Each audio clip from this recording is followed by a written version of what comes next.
Hello, everyone. Welcome. My name is Grey Eagle, Senpilot. I'm a World A320 captain, bringing my love for aviation and flight simulation together for all you wonderful people out there. How's everyone doing this morning, this afternoon, this evening, wherever you are around the world, whatever time you're watching this, whenever you're watching this? Welcome. Glad you tuned in. It was quite a busy week of events going through Recurrent and preparing for Recurrent. For those of you who tuned in live to some of the events that we did prior to me going into Recurrent training, it pretty much you pretty much know how the Recurrent training kind of goes there. And now that I am out on the other side, let's go ahead and we're gonna recreate a check ride. This is not the exact check ride we did, but we're gonna recreate a check ride here. It's gonna involve a lot of the elements that a check ride would have. Get to meet some fantastic check airmen out there that hold nothing back. Nothing is a mystery, and ended up learning quite a bit about the airplane and what it can do, and some new techniques that I can use going forward there, which is absolutely amazing. It's always great when you can add more tools into your toolbox, as most people will say. So it's always fantastic when you can add more tools to your toolbox. And definitely have a few more that we can take and use on the line should anything that happened in the simulator happens on the line there. And so even though we're not recreating the exact flight per se, we will include some of the elements. As one check airman explained to me, the check ride essentially has a few elements they have to do, or that needs to be met. One element, and it's kind of broken down in the flight by flight phase, right? So they always gotta have a crew element. So there's got to be a crew element. Last year was a de-icing event, which was fantastic. So that was the crew element, going through, doing your de-icing procedures and all that stuff, working together as a crew to get that done. This year, the crew element, and it's almost always the same crew element. And as he was telling me, the check airman was telling me, the reason it's always the same one is it's the easiest to get approved by the FAA, right? Without having to try to dig into the manuals and find the oddest thing.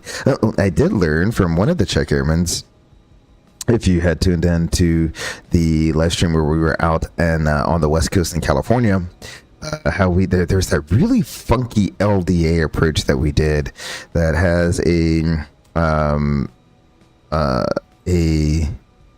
vertical descent point that was not associated with an exact waypoint, more so a DME from said waypoint, and all the little tricks you can do to kind of figure out where you need to start your descent profile at. Turns out that is a very unique LDA, and it is one of the only ones like that in the US. How someone found that specific approach, you get check airmen, sometimes they need to pick up a hobby, way too much time on their hands. But that was a very specific approach there. But back on track to talking about the check ride. So you have a crew element. It's generally always the same, because it's easiest to get approved, and that is no APU. No APU is a crew kratom thing. And now that I remember, I actually don't even have my iPad in front of me. So let me do something real quick. I am still here. I just don't have my iPad in front of me. So what we're going to do is we will go and bring up a generic checklist here so that I am fully prepared for the events that are going to occur. That's the one thing I literally forgot about, was to actually have my iPad sitting in front of me. That is quite all right. We will bring, I want my generic checklist, of course. I want that, of course. We need a cure H. And lastly, we want all of these. Okay, so I have way too many tabs open now. That's okay. That is quite all right.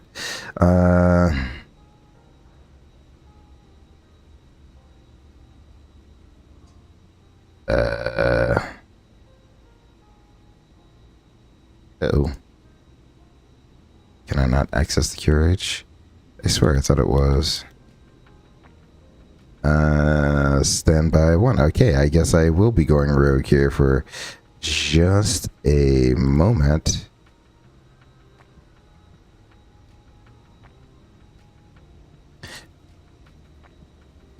You know what? That's what it was. Okay, never mind. Got everything right. Okay, so what we're gonna do is we have no APU. It is on MEL. All right, so what we will do is we're gonna have to do an external air start here at the gate. We'll push back and we will just pretend that we can get clearance to start up the second engine in the alley here. So that's what we will do. And now that I have that, I might, let's go back to the vertical, or the vertical tab. I like that. And it's going to be a lot easier.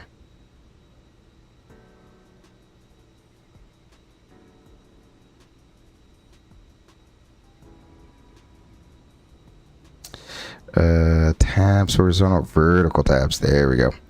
That's going to be a lot easier for me. And we can shrink you all the way down to right there. That'll be easiest for me to see everything on. Excellent. So we'll have to do an engine starter on the gate. We'll have to push back. We'll have to start another engine. Fairly straightforward, fairly simple. So that's our crew task. That's one part of the check ride. So you have your crew task, part 1. Part 2 is some sort of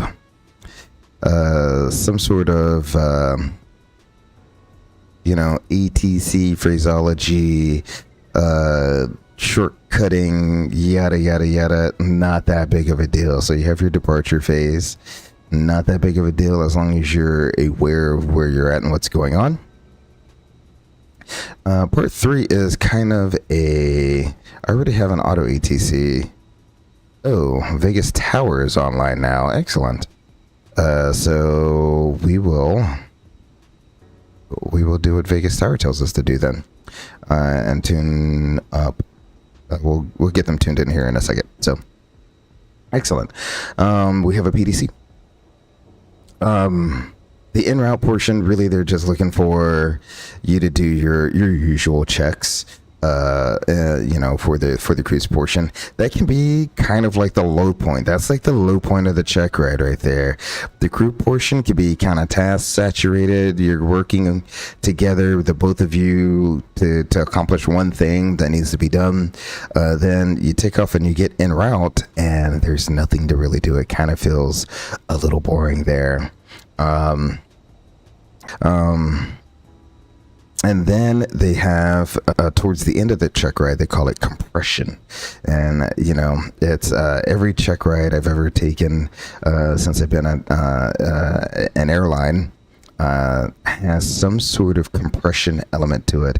And when he said that, I said that makes perfect sense. Why it always feels like you're rushed towards the end of your check ride. So the compression is, oh, well, let me put it like this: you have an event.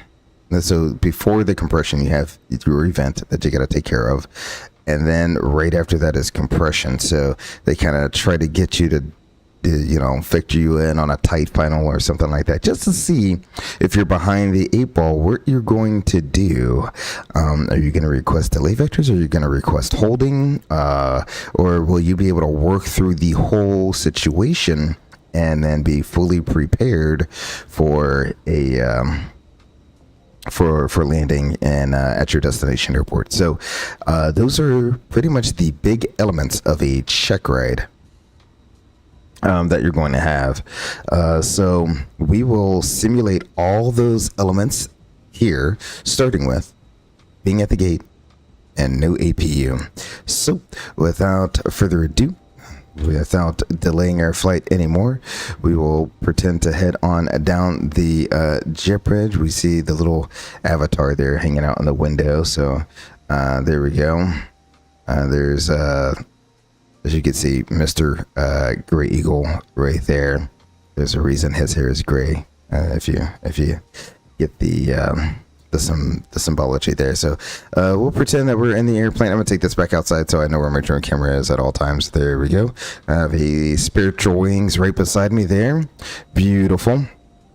Let's go ahead and hop into the flight deck. Beautiful.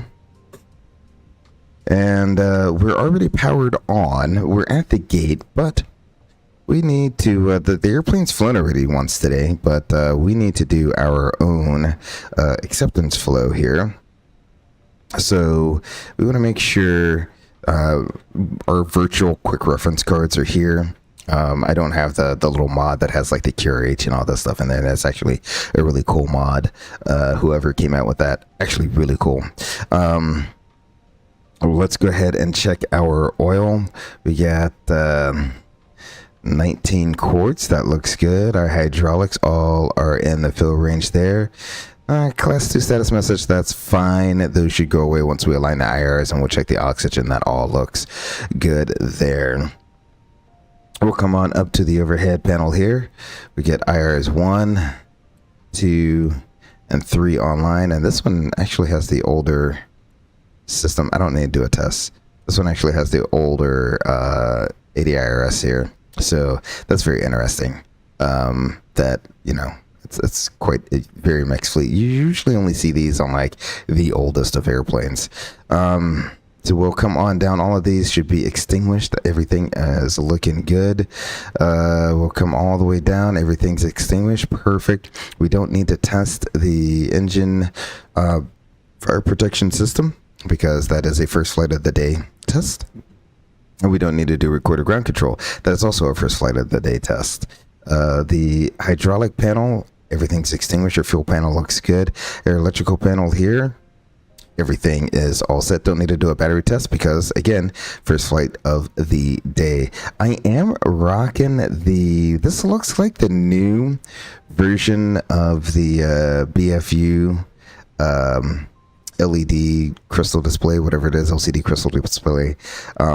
And I was having trouble with it earlier, and it looks like it's working. I have not actually flown since Recurrent training in the simulator in Flight Sims 2024, and I have not flown since the Sim Update 3 came out.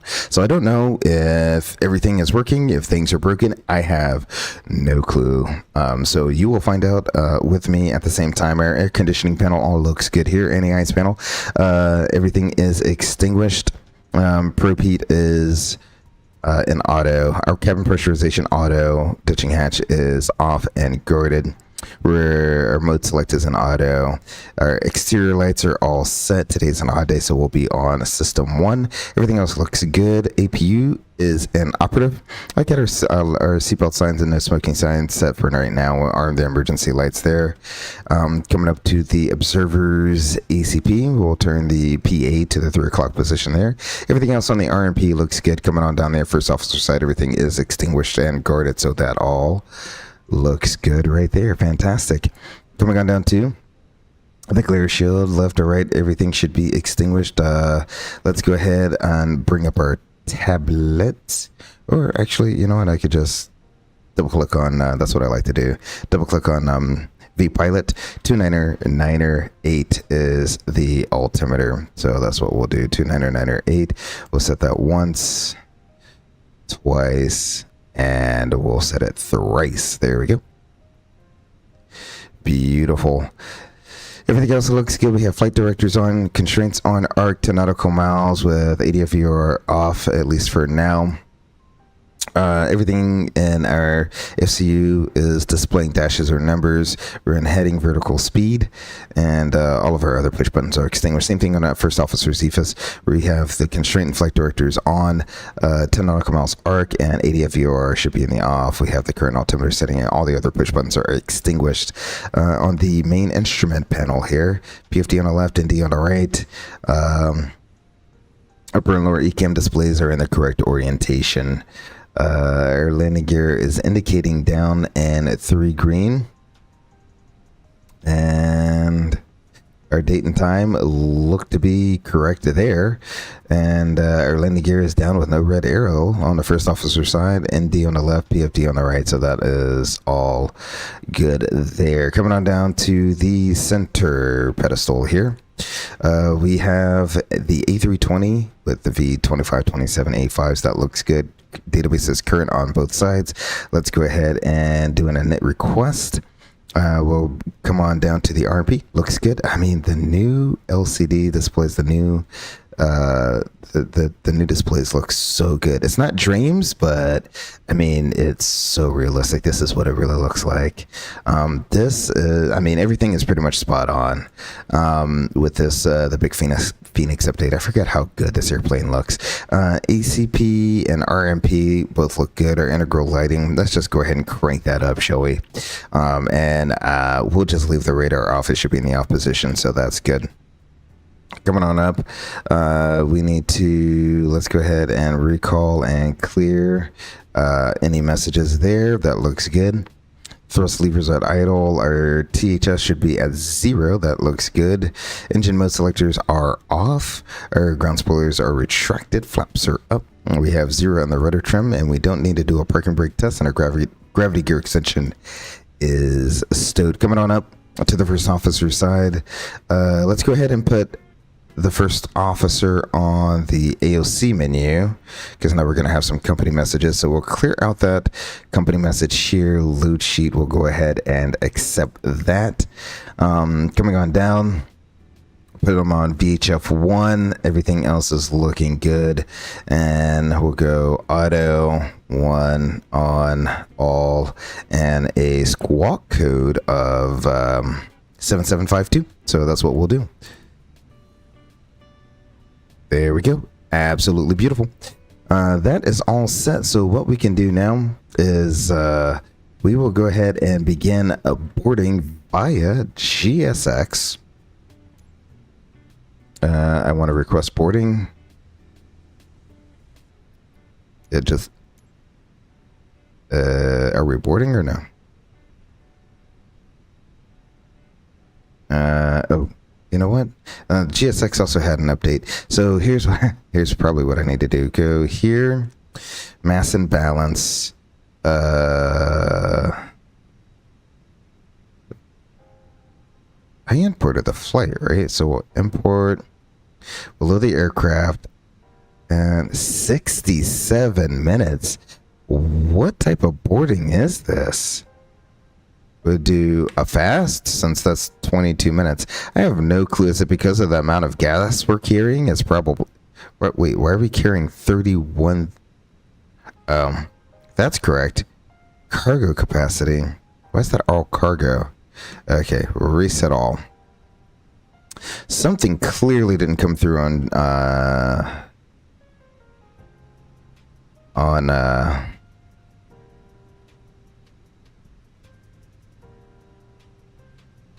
DeBrief. How many passengers were we supposed to have?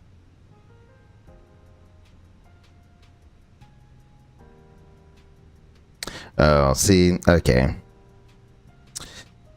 So let's do this. We'll edit. Because I restricted our zero fuel weight. Okay, so apparently, oh, okay. We'll do auto, but restrict the zero fuel weight, and we'll generate that. How about that? Beautiful. Let's go ahead and re-import from DeBrief. Alrighty. Yep, we're gonna be late. That's okay. Because I'm not really worried about on time anything or another. We'll load the aircraft real time 23 minutes. That should be a-okay for me. Beautiful. Hopefully now outside. Yeah, they're getting ready to load on up from the outside. I think I need to open the doors. Yeah. There we go. We'll go ahead and open those doors. Beautiful. And we can go downstairs here to our McDo. We'll bring up our tablet. Beautiful. We'll clear that on out. Looks like our IRs are aligned. So we're going to be NKS 3318. Beautiful. Our cost index is going to be 33. We'll be cruising along at I think it's 36,000 feet, 34,000 feet. Alrighty, so we'll do 340. Let's see. Our ground temperature outside, we're looking at 36 degrees. Wow. Okay, 36 degrees outside. And we'll go over to page 2 here. Oh, you know what I could do? No. That's not going to have the zero fuel weight or zero fuel weight CG. But, wrong button there. If we go over to the tablet here, let's click on our performance here. 19 left is going to be the departure runway. We'll sync the prelim at 2001 45.8. And I missed all of that. Let's try that again. 145.8. Beautiful. Variable at 36 degrees. That all looks good. We'll go ahead and calculate that out. Beautiful. That's a flaps 3 departure out of here. And mass and balance. Zero fuel weight and zero fuel weight CG. Okay, that is going to change apparently. How do I... Oh, I just get it from here. That's what I've been doing. Okay, so that's 30.5. 30.5? It'll be close enough. And that's what we'll use. So... Oh, no. Man, can you tell it's been a minute since I've actually done the Fenix? Let's see. So we want a zero fuel weight of 128.5 and a zero fuel weight CG of 36.5. There we go. Now I'm cooking with Crisco. Here we go. 15.6 is the total fuel that we need. Zero out our route reserve. Beautiful. We'll depart off of 19er left here. That's on the Rat Pack 3 Fenix transition. So did it say what runway to expect in this? No, I didn't say what runway to expect. Alrighty, no problem. 19 left. That's what we'll use. Rat Pack.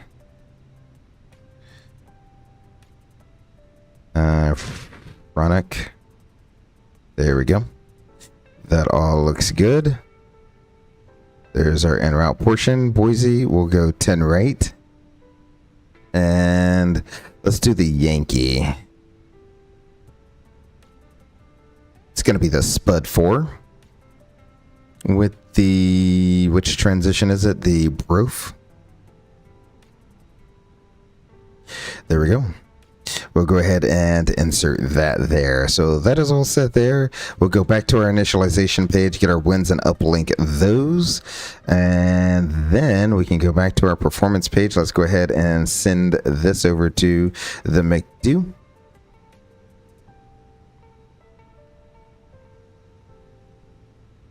There we go. Looking good. So flaps 3, flex 61, 134, 137, 140. That all looks good.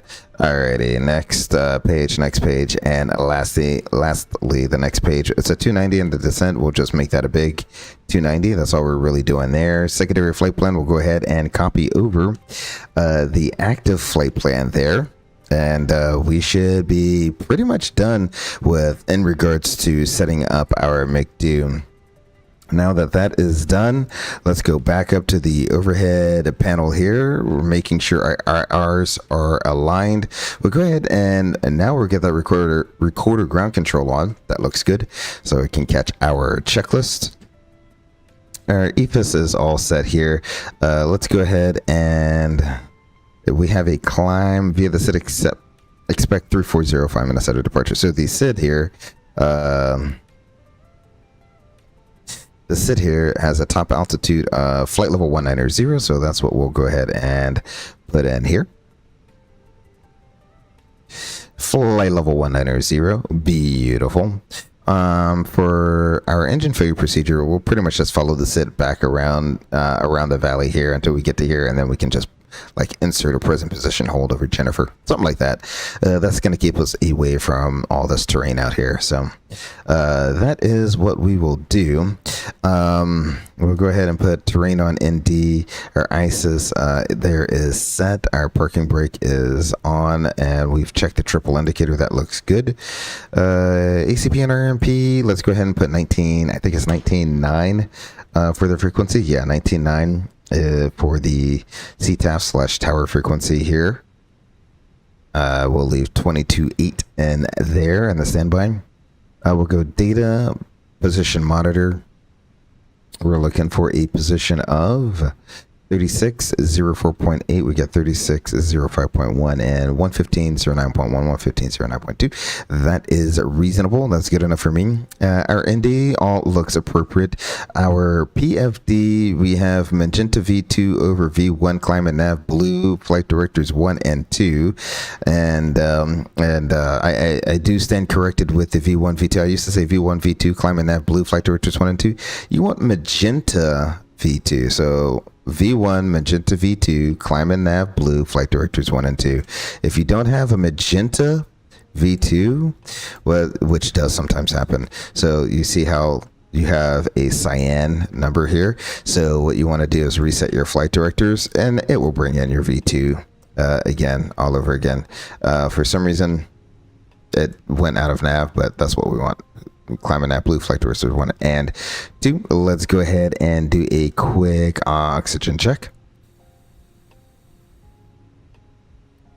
Beautiful. Beautiful, beautiful, beautiful. There we go. We will go ahead and I'll zoom out that map a little bit. In fact, well, not all the way out. We'll probably zoom it out to about right there. Beautiful. Nope, I can put you back down. Alrighty, so now that that's all done out of the way, let's go ahead. We'll put both of them on the terrain on ND there. Let's, what message do we have here?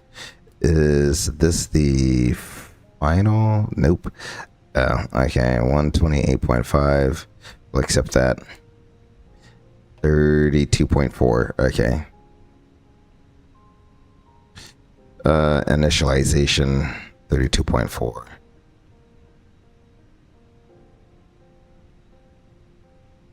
That seems more appropriate. There we go. Excellent.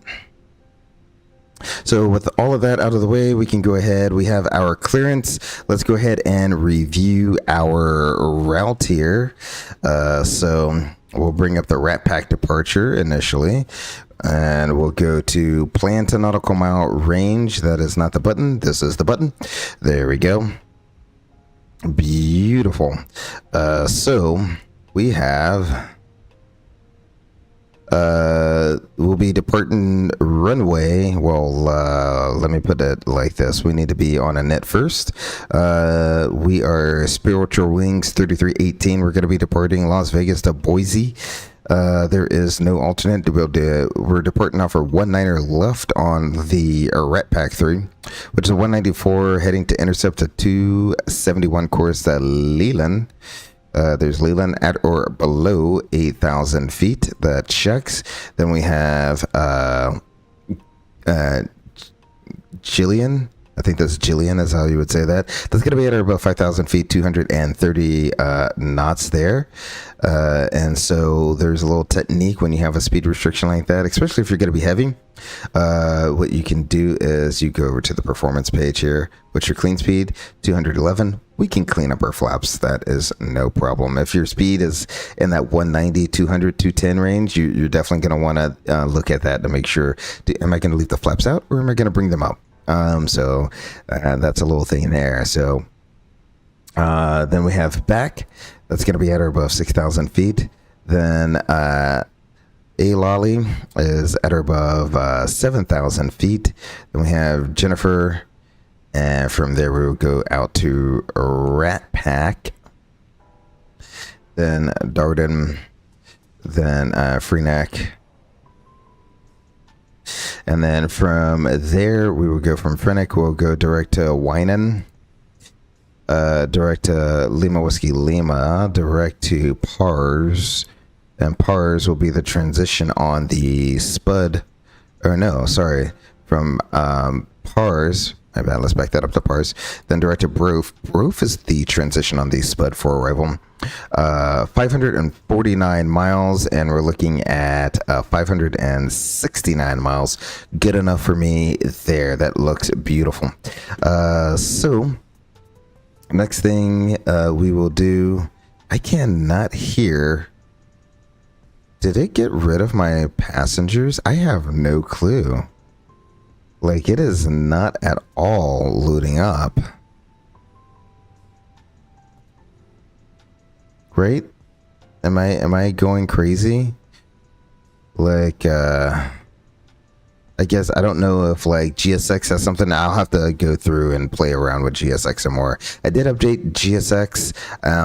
Clearly, it's loading up, because if we go outside here, they were loading up the bags. The tug's hooked up. I just don't have the passengers anymore. I don't have the passengers boarding or the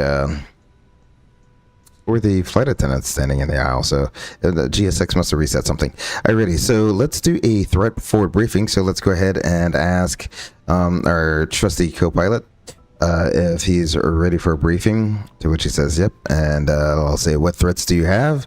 And he'll say, well... it's hot, it's mountainous, and we have no APU, to which I will agree with those threats. We'll mitigate the terrain by having terrain on ND for better situational awareness. We'll use our supplemental checklist here for the starting the engine via external air and a crossbleed start. I can't really do much about the temperature. We have the temperature to take off out of here, so that should not be too big of a factor. We will depart runway 19er left. We'll taxi there via, I'm thinking, spot 17, Golf 1, Golf Delta 1. When we do get to the end, plan on a flaps 3 flex. Standard rejects considerations. Any questions about what we need to reject for? Nope. Alrighty. We'll pretty much reject for anything below 80 knots. Above 80 knots, we'll only reject for engine failure, fire, fear of flight, uninhibited ECAM or wind shear alert. Otherwise, if we do lose an engine past V1, we'll continue out on the SID there. It should keep us mostly clear of the terrain.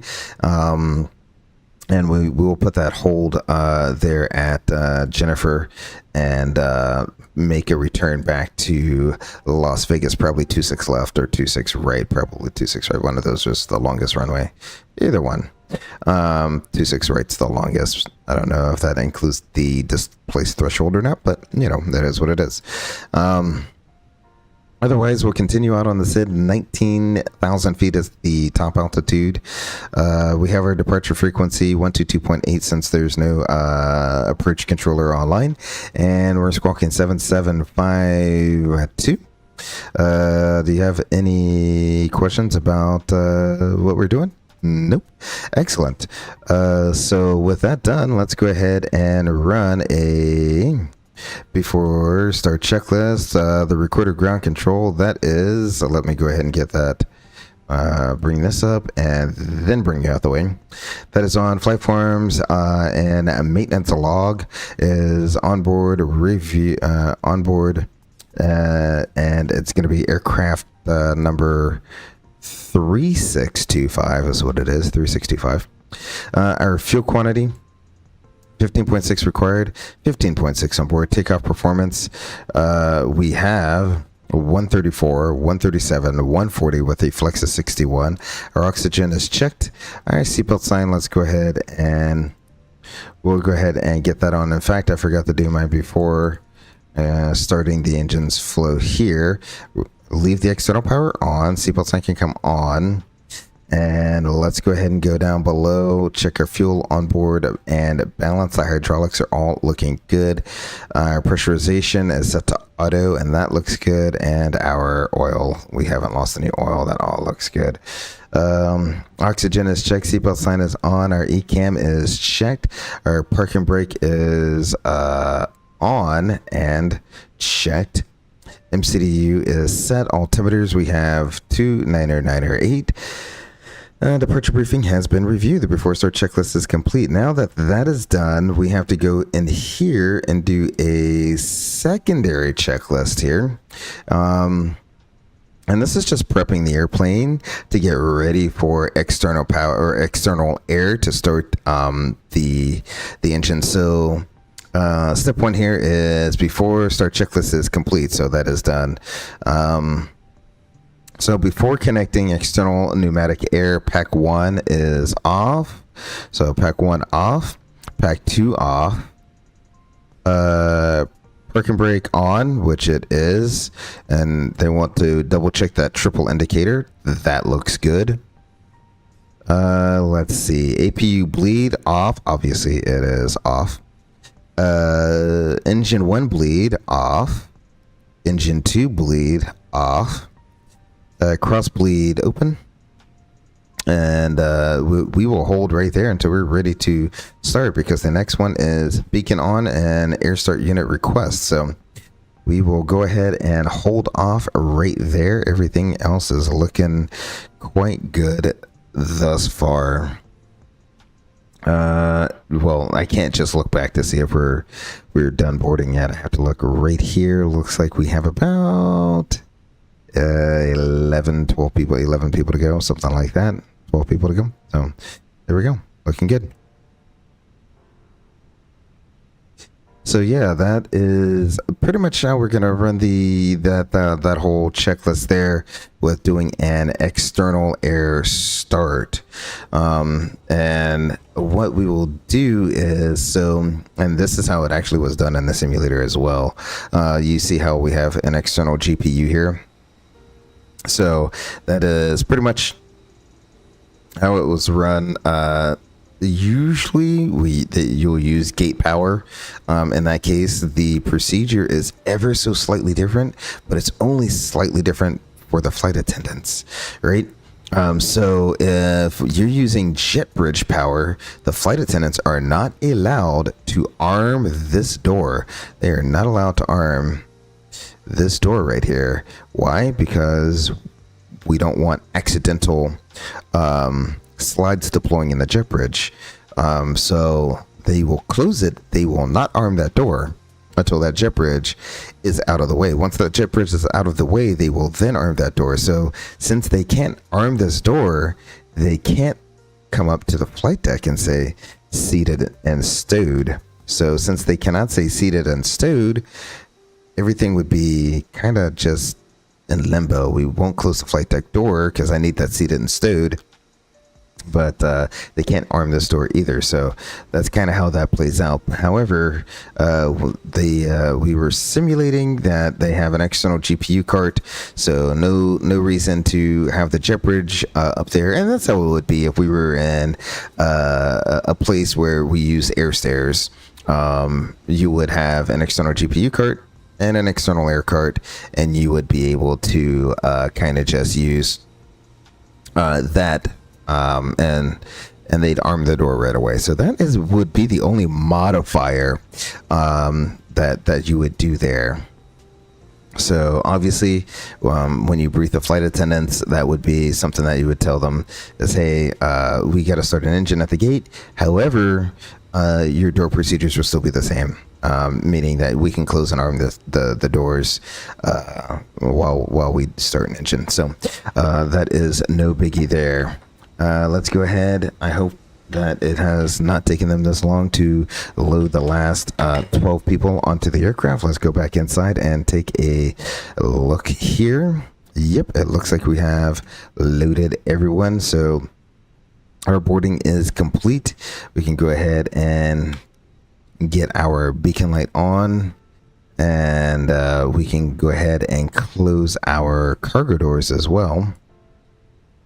Beautiful. And we'll close this door, but technically it wouldn't be armed until after it's closed. And then we can toggle that jetway. I think it's toggling. Yep, there we go.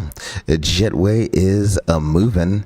Beautiful. Let's go ahead and bring up the final load sheet here. We'll go ahead and accept that and leave that as is. Beautiful. Excellent. So we can continue our checklist here. Beacon light on. It is on. Nose wheel steering disconnect memo check. Even though the tug is hooked up downstairs, we don't have that nose wheel steering disconnect memo. That's kind of weird because the tug is definitely hooked up right here. So interesting. That should show. Air start unit connection request. So what I need to do is go into the McDo menu here, maintenance, ground services, and I need to request ground air. And while I'm thinking about that, let's go ahead and pull our preconditioned air. Beautiful. So our ground air is on. And start clearance obtained. Flight deck to ground. Go ahead. Flight deck. Are we cleared to start engines? Yes, we are cleared to start on the gate. So I'll do a cursory check of the area around us. All looks good. No one's behind us. We're not going to blast anyone, so I'm liking it. There we go. Let's go ahead and start an engine, shall we?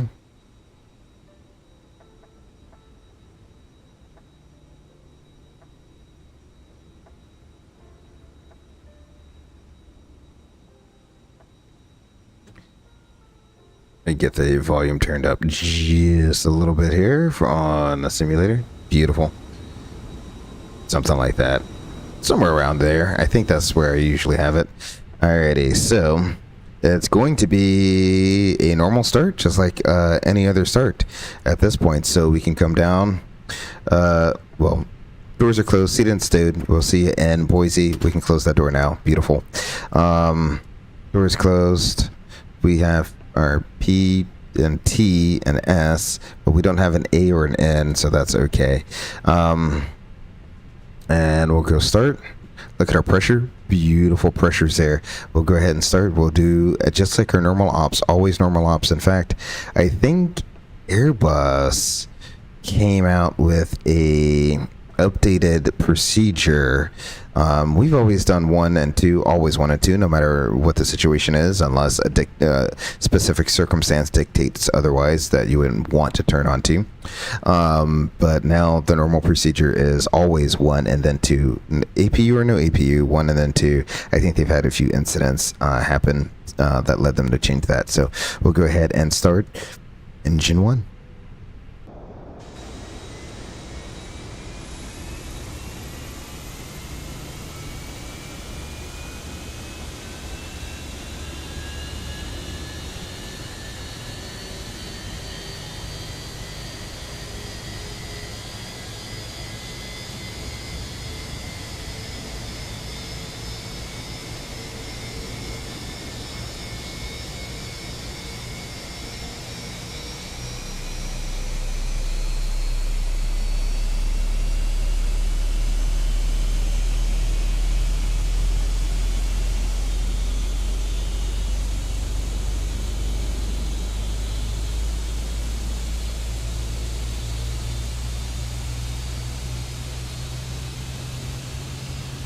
I just noticed my tug disappeared. Okay. I swear there was a tug here before. Or maybe I'm slowly losing my mind. Alrighty. So, with that, I think we have a good start on the number 1. The avail light is on. We'll wait for that to extinguish real quick. And it says, let's see, we're only going to do not directed by ground. Okay, so after the first engine is started, external power off. Note, do not disconnect external power until the avail light is illuminated, which it was. So we'll go back to the overhead. We'll disconnect the external power. External pneumatic air, disconnect, flight deck to ground, go ahead flight deck, clear to disconnect external power and external air, ready, disconnecting. Alrighty, so we'll get rid of both of those. Excellent. Cross bleed, auto. Pack 1, on. Pack 2, on. Engine bleed of the operating engine on, that's engine 1. ECAM, doors, oxy-page. Remember how I said a lot of times when you're at the gate, you're using the jet bridge power. Now they want you to come back to this because now all your doors, the jet bridge is moved. You come down here, you should see all your doors are armed. Excellent. And external air start procedure is complete. Beautiful. Once that is all done, we can go ahead and request a pushback. Let's see. Bring up GSX. It'll be nose to the left. You need to stop the engines to request ground services. Okay, cool. That's perfectly fine. So what we will do is we will remove the chocks. We will connect our faux tug here. I don't know. Is that nose left, nose right? We'll see. Let's go ahead and release the parking brake and begin a pushback here. We'll start going backwards. See if I can get us tailed into the alleyway here.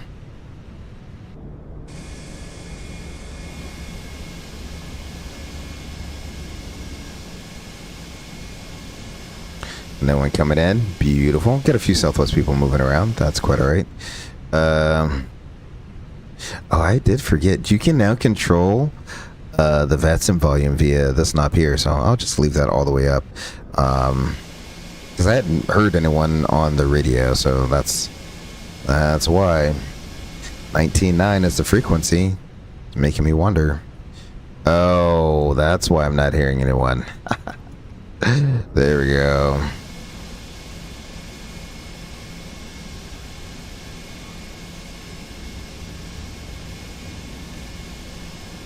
All right. So let's go ahead. We're pretty much clear of this line. Let's see. Is it a nose left or is it tail left? Nope. Okay. Beautiful. Not the view I wanted there.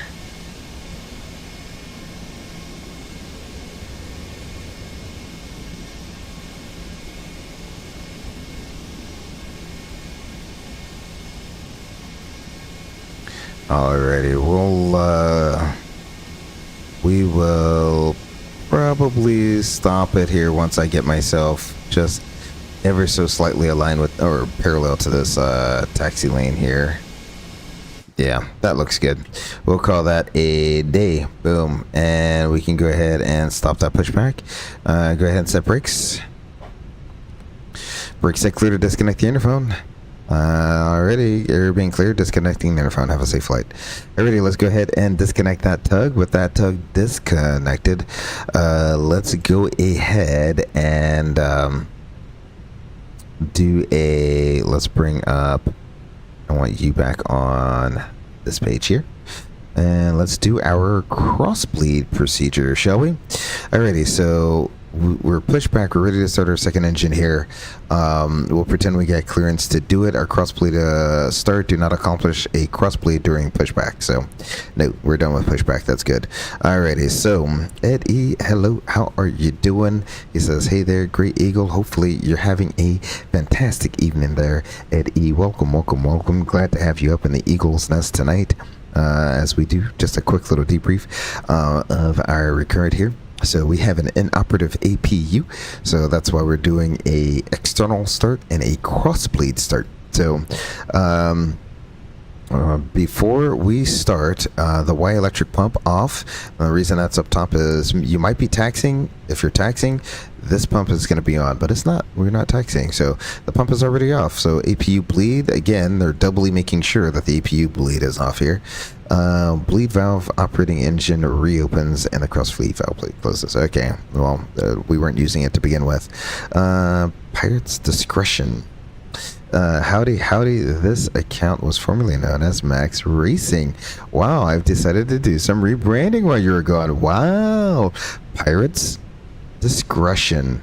Alrighty, well, Max Racing, or Pirates Discretion, how are you doing? Welcome, welcome, welcome. Really do appreciate you coming in. A little bit of a rebrand there. Sounds fantastic to me. Absolutely love it.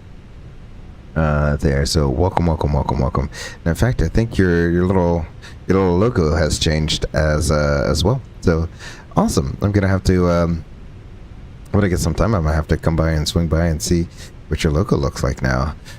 Says thanks. Yeah, just eating some late dinner. Late indeed, but that's all right as long as you're a well-fed person. That's the most important part there. Let's see. Let's go back to our checklist here. And okay, we were at the APU bleed. Okay, so engine bleed for the operating engine, check on. It is on. Engine bleed receiving engine off. It's still off. The bleed valve of the engine to be started is closed. Okay, there we go. So rep check, hazard area clear. When clear to start, we'll pretend we're clear to start. Cross bleed open. So we'll reopen our cross bleed here. Thrust lever for the operating engine advance. We need to get at least 25 psi for an engine start here. So that's what we need. Well, sorry, no, we need 30 psi at start air valve before initiation. And at least 25 psi during the start there. You've been great. How are you? I am doing fantastic. Glad to be done with training. Learned a lot. Learned a few tips to take with me in my tool bag on the line there. Hopefully should never have to use those tools, but they're always there just in case. So let's go ahead and open up let's start with the number 2, shall we?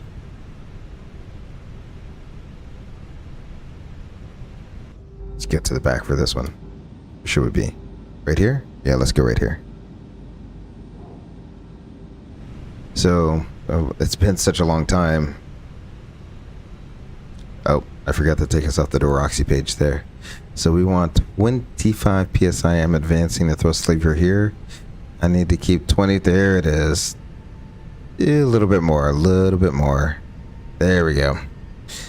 So gotta keep that pressure going through the engine there. Might be a little much. That might be a little much. No, that's what it needs.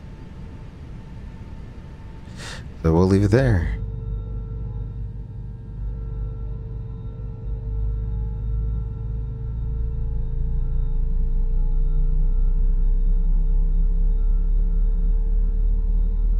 Now, you didn't need to make a whole new YouTube account, did you there, Pirates Direction? Or did you just end up changing your name on YouTube? Are you allowed to change your name on YouTube? I'm not too sure. But I like the name Pirates Discretion. Love it. Beautiful. It sounds like we have a engine start here. I'm gonna bring the volume back down to a more reasonable level there. Once that is started, naturally, I'm just gonna bring the thrust lever back to idle. Beautiful. And it says here, after start thrust levers idle, they are cross bleed back to auto. Let's go ahead and do that. Engine bleed for the receiving engine, we'll turn that on. Pack 1 on, pack 2 is on. Cross bleed start procedure is complete. Beautiful. So now that that's done, we can finally finish up by going flaps 3.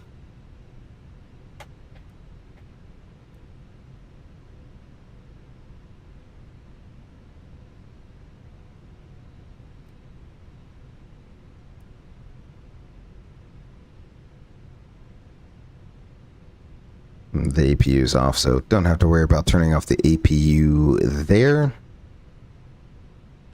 And let's check the status. Everything looks good there. Since it's going to be a pretty short taxi, we'll just go ahead and swing our flight controls here.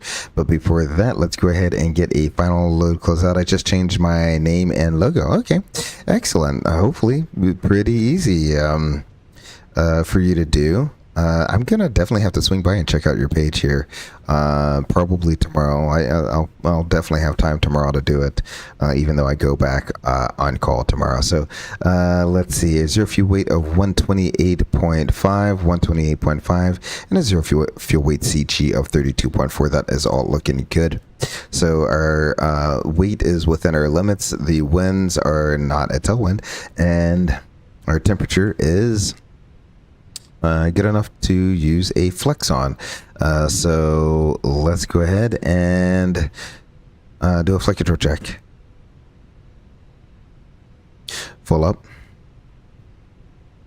full down, neutral, full left, full right, neutral,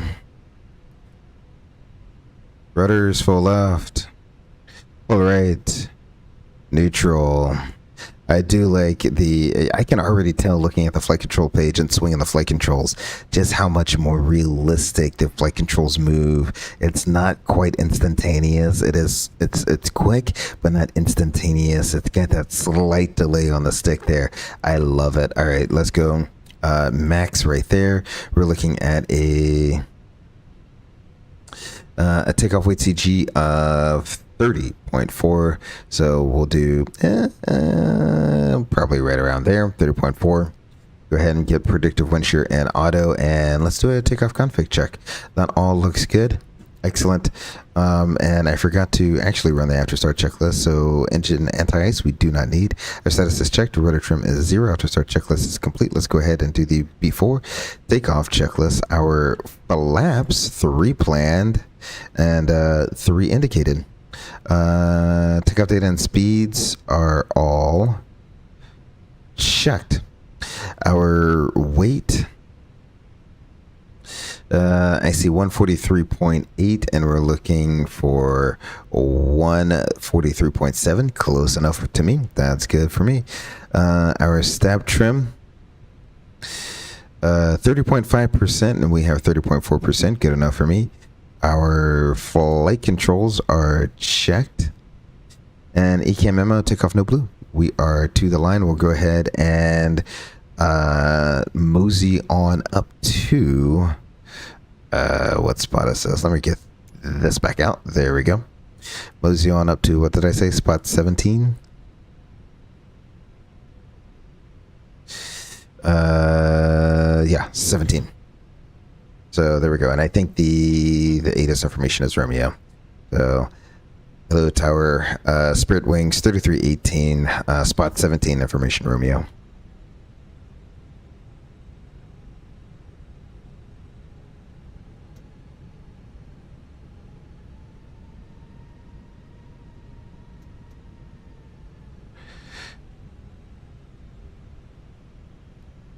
There you go. Mo Charlie coming out for Spirit Wings 3318.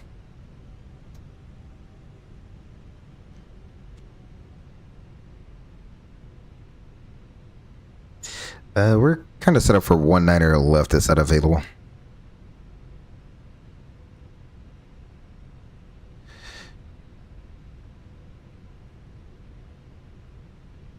Alrighty, 1-9er left via Golf 1, Golf, Delta 1 for Spirit Wings 3318.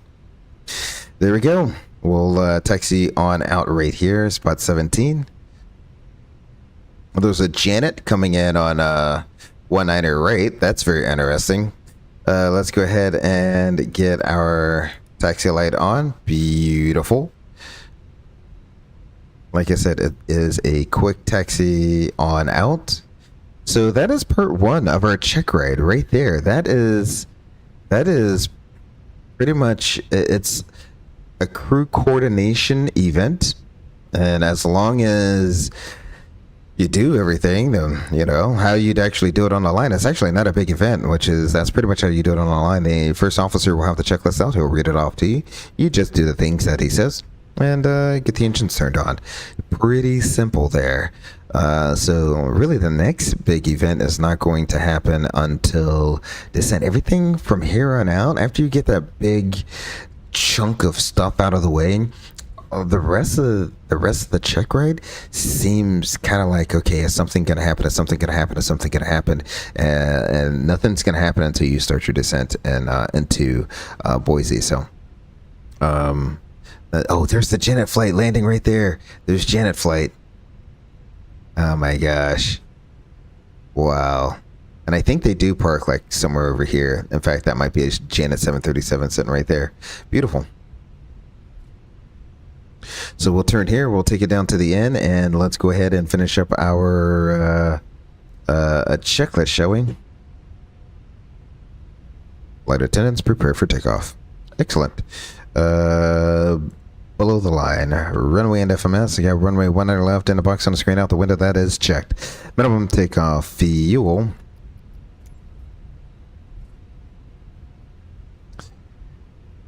Let's see. 15-1 required, 15-2 on board. Flight attendants notified. Engine mode is norm. TCAS, we'll go ahead and throw that on over to TARA before takeoff checklist is complete.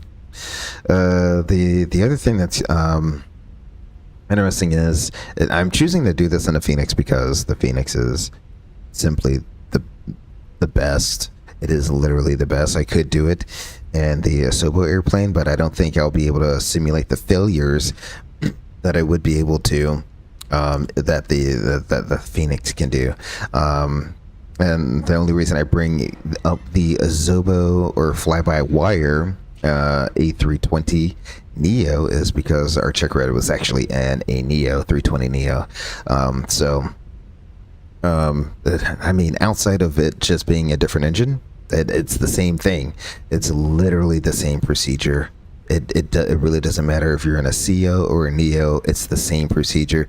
Now there are a handful of start faults that Neo can be particularly sensitive when it comes to starting them, and they're very sensitive when it comes to warming up and cooling down. You need your 5 minutes of warm up, and you need your 3 minutes of cool down in the Neo, and that has to deal with how long or heavy the shaft, that turbine shaft is, and there can be a little bit of sag that goes on. So you want to get that shaft nice and warmed up to get that sag out. Alrighty, so we are at the end of the runway. We'll hold short here on Delta 1. Checklists are complete, and like I said, it almost feels like, you know, the check ride is over because there's just nothing. And the instructor, they're not going to say anything. They're just going to sit there and let you do you, whether you messed up or not.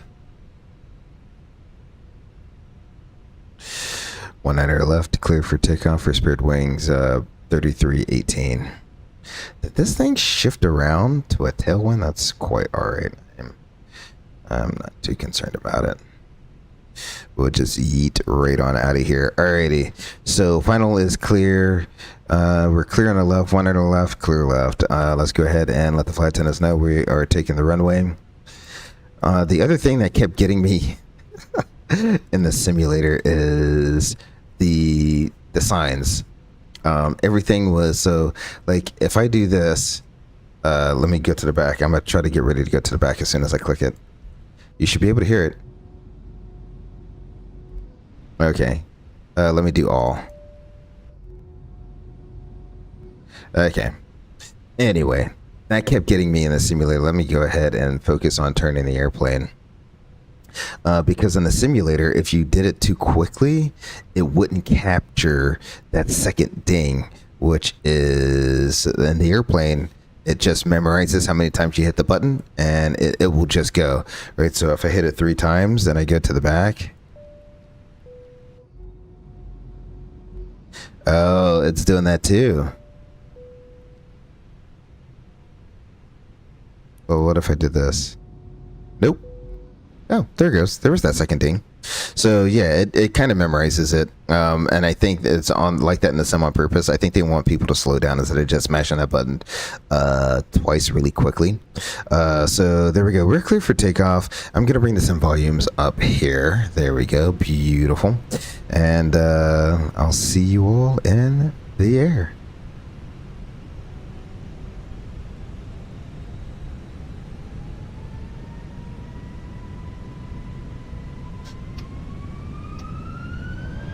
Flex, thrust, set.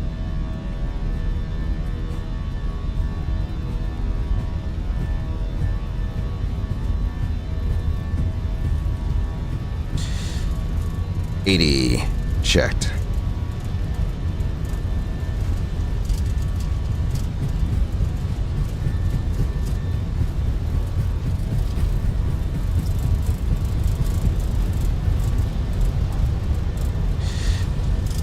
V1, rotate.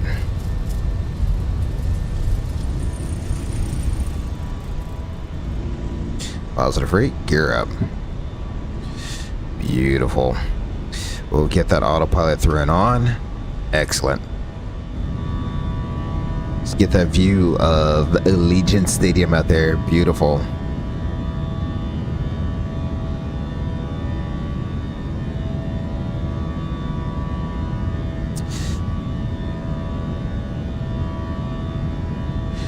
Beautiful departure. Alrighty, 12. I didn't know they were online. Okay, there we go. 12652 for Spirit Wings 3318. Have a great night. So we need 12652, 12652. And we can go ahead and bring it back to climb. There we go. Beautiful. 6525. There we go. Flaps 1.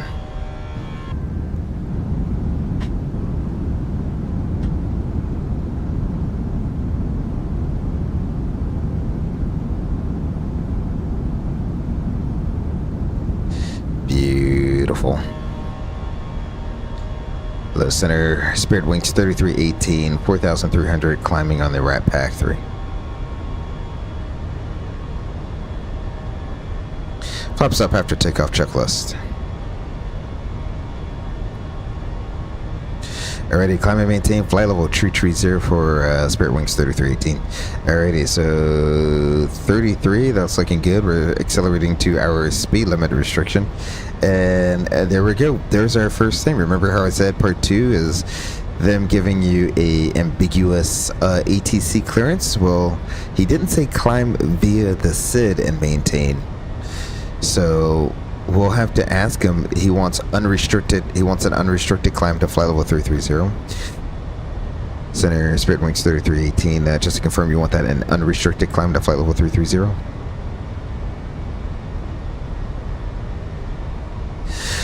Roger, unrestricted flight level 330 for Spirit Wings 3318. Excellent. So there you go. Just in case you get an at or below, and let's say we were going to be at 9,000 feet, then you kind of want, you want to make sure that you're going to respect all your restrictions there. I don't think there's another at or below anywhere. Yep, everything else is an at or above, so there we go. So there we go. We've met our speed restriction there. Technically, we could have sped up to 250 knots since he's essentially canceling our climb via, but that is quite all right. You can't hear ATC. Let's see. That's probably because let me go to settings or cancel. No, I want. What was I using? Should be this one. Properties. There we go. That's why. I want it on this. There we go. Now you should be able to hear ATC coming through. Thank you very much, Pirates Direction. I'm gonna go ahead and our discretion. I'm gonna that's gonna take some, yeah, that's gonna take some getting used to there. I'm gonna bring the sounds back down. There we go. We're climbing out. We're getting ready to cross our 10,000 feet MSL altitude, which is lights. So 10,000 feet for lights. There we go. We'll go ahead and turn those lights up. We'll get all of these lights off. Beautiful. And what we need to do is, I think Vegas is at what, like 2,000 feet, right? 2,100 feet. So at 12,000 feet, that's going to be out of sterile. So we will go ahead and do that. And of course, as soon as I figure out you know, the whole ATC situation, ATC goes quiet, but that's okay. Alrighty, beautiful. Let's see. Pirates Discretion says, I heard Neo engines need a minimum of 30 psi in the ducts to even crank. It really doesn't say anything special. I mean, it does have like a slight note in there for a Neo. And really all it says is it doesn't differentiate. All it says is minimum recommended starter air supply pressure is 30 psi.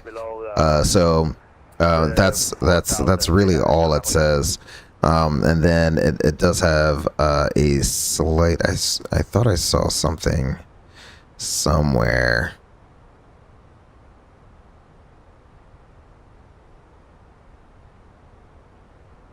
Okay, so yeah.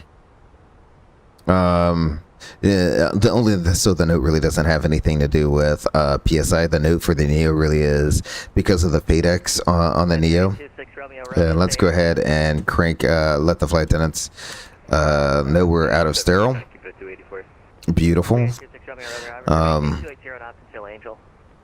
And really the only thing that it's noting is the FADEX could dry motor the engine pretty long. It could dry crank up to a minute before they actually introduce fuel. That's the only thing it has there for that. So that's really the only difference. I think they kind of make it generic so that a CEO or a Neo, you can use one procedure. You don't have to go to a note and look at the note for one thing. You just know, okay, 30 PSA at the starter valve. You need 25 maintained throughout the entire start. So I have no clue. 0x5, still 0x5. Video check. Okay, I might need to turn it up a little bit for you to hear there. There we go. It should be coming through. I have it unmuted and I'm showing... Zero Tango Charlie, VFR need your discretion and just remain on the heading. I'll have base turn when you're north of the airport. Yeah, it's showing green on my audio mixer, so I hope it's coming through. It should be coming through for you there. 5x5, excellent, beautiful.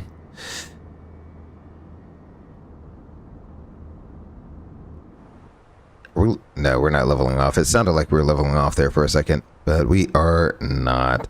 Beautiful. We're up and on our way out. I'll go ahead and get our end-around music turned back on. Beautiful. As we leave Vegas behind us. Pirates discretion. How's your flight training going there, bud? It's been a while since you given me a flight training update there, so I hope you're chugging along. I know summer in Houston can be absolutely crazy, especially when you're dealing with the hot weather, insane humidity, and obviously the thunderstorms. And now, oh, surprise, surprise, it's hurricane season, so there's one more threat that you have to contend with there. So hopefully everything is going quite well. Contact SoCal approach 128.05. 28.05, I'll be ready to T6, Romeo, let's go.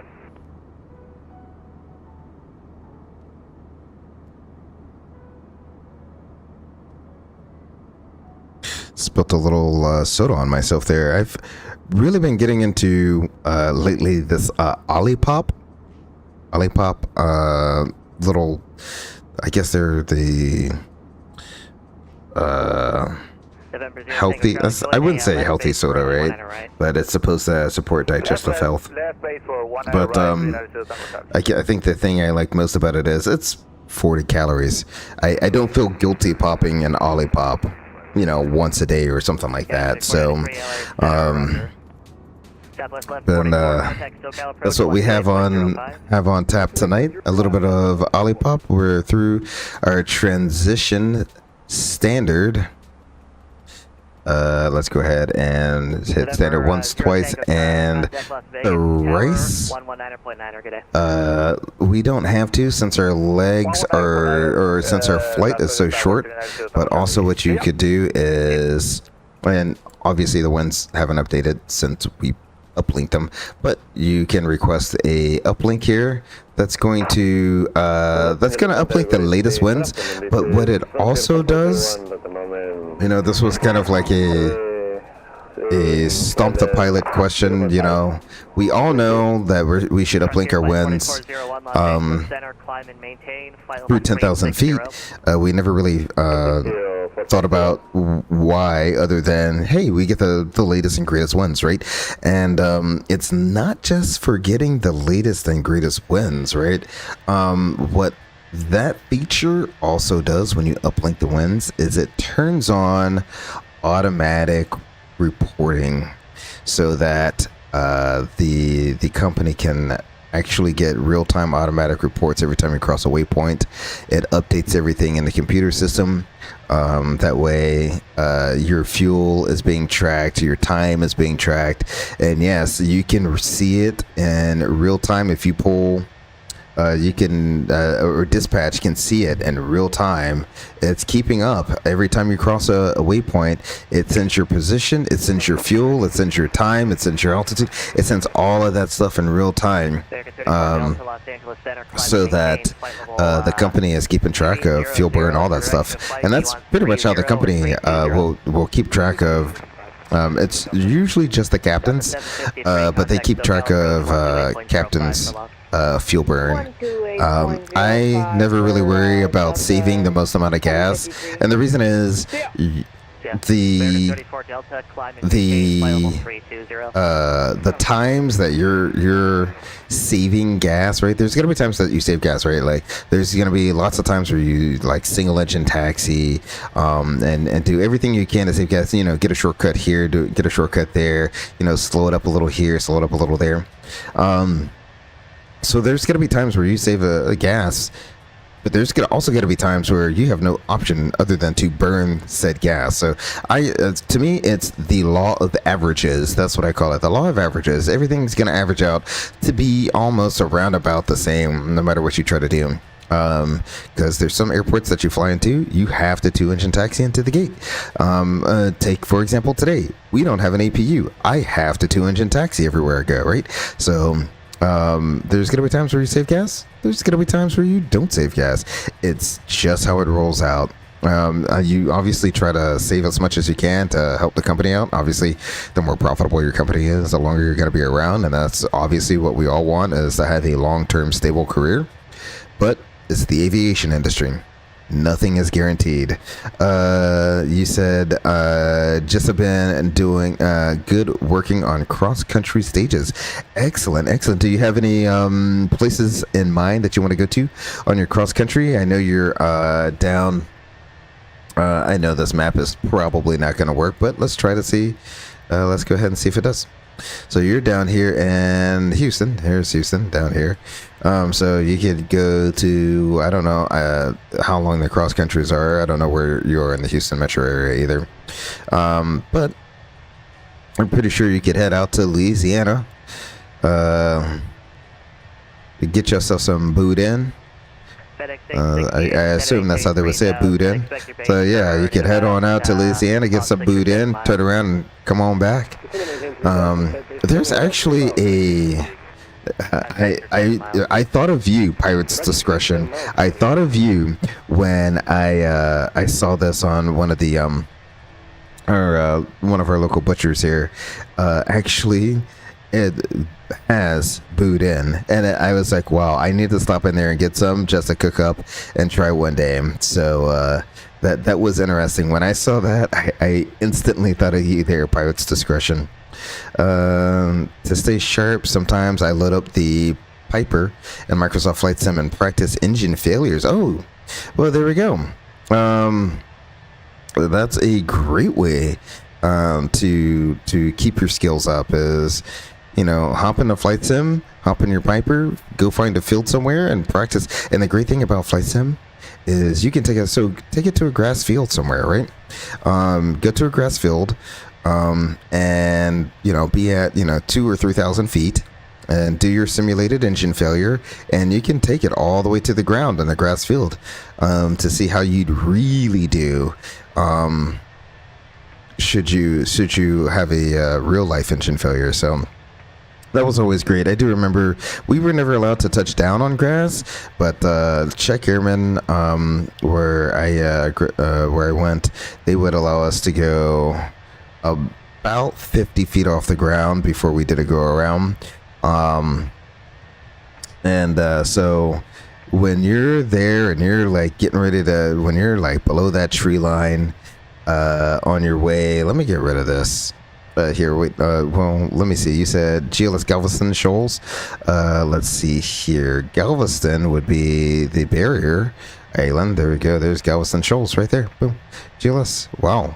Oh, okay. So you're right there, man. Stay. I mean, be safe out there. This is like the worst place to be during hurricane season. Why, pirates? Why? They have great seafood. It's delicious. Yeah, okay. You've already planned your cross country trips.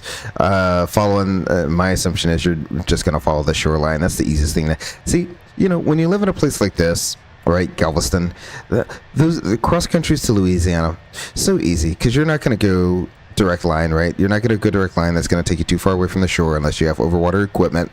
So it's super easy. You follow the shoreline to the east, you follow the shoreline to the west, and you get back home. Very simple. Very simple. So stuff like that makes it very, very, very easy. But yeah, there's you right there, Pirate's Discretion. Beautiful. You said, who did? I'm gonna have to try it. When I saw that on the board, I said, well, But I guess somehow know for sure. Oh, that's interesting. The color change. So it was that like white LED, and I have the old one up, so it should be the old standard, because when I was using the a new standard here. 18, Salt Lake City, center closed, radar service terminated, change to advisory frequency approved, so long. Already changed to advisory approved for Spirit Wings 3318. You have a great night. You too. Alrighty, let's see. We'll put in our Unicom here. Let's pre-select Boise. Oh my goodness gracious. Don't you start... I haven't had this in a month, and all of a sudden, you're going to come back with this now? Get out of here. You get out of here.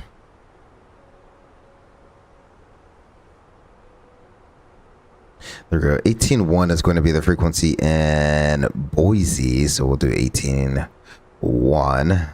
Beautiful.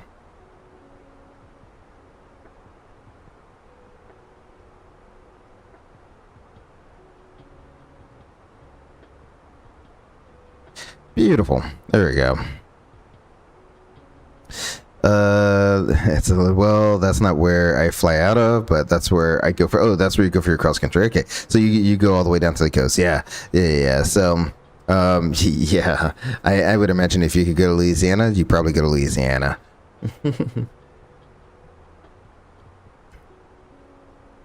Have the what do they call it? The $100 hamburger, but in this case, the $100 boudin. All right, we're leveling here at 33,000 feet. We'll go ahead and turn the fast seatbelt sign off, but before I do so, we'll go ahead and make a PA to the passengers. Are we really about an hour out? 025502. Okay, we're about an hour out, so they say. Ladies and gentlemen, greetings from the flight deck. We've reached our cruising altitude at 33,000 feet on the way up to Boise this evening. I'm anticipating a smooth ride, so just in a few more minutes, I'll turn the fasten seatbelt sign off. We do ask that if you remain seated, that you keep your seatbelt securely fastened, as turbulences sometimes are unexpected. Currently, 420 miles left up to Boise this evening. Just about one more hour of flying time. I'll update you as we get closer. In the meantime, we invite you to sit back, relax, and enjoy the flight. There we go. We'll go ahead and get that off. We made our mandatory keep your seatbelts on if you're going to be seated announcement. And this is where, so the cruise portion, there's not a lot going on, right? They obviously, once you level off, you need to do your altimeter check, right? 33,000, 33,000, and 33,000. So that's all good there. We're within our tolerance for RVSM there.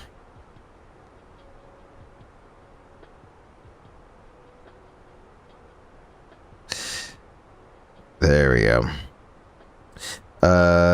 And then so we have we call it AHEFO. AHEFO is our little moniker that we're going to remember. So altimeter cross check. There it is. So that's the AH or AHE. So hydraulics look good. The green is a little bit low. That's because there's some fluid in the gear system there. HE oil. And fuel looking good. That's amber because I pretty much failed everything associated with the APU, so that's not going to work. But our fuel onboard balance is looking good. We don't have any fuel leaks there. And lastly, we always need to check our oxygen for any leaks at HEFO. Beautiful. There, and usually, and without even doing it, we already have an 80 knot tailwind. That's exactly what we had on the check ride, was an 80 knot tailwind. So a lot of times what will happen is they'll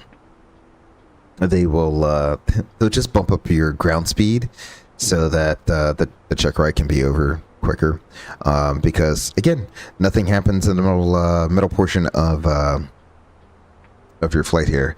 It's really just you just chilling, looking, popping along. We could turn that off and turn the radar on, but I suspect we will see nothing out there, which is perfectly fine. Fun fact. Let's see.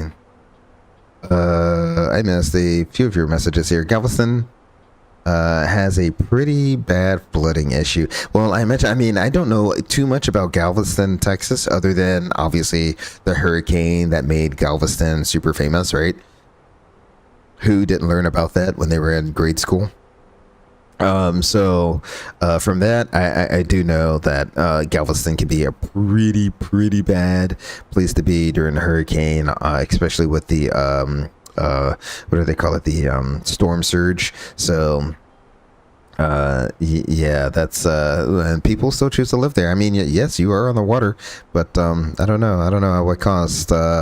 Look up pictures of KGLS.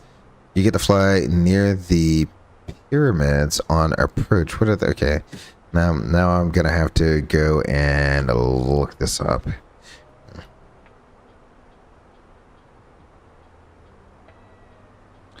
I need images.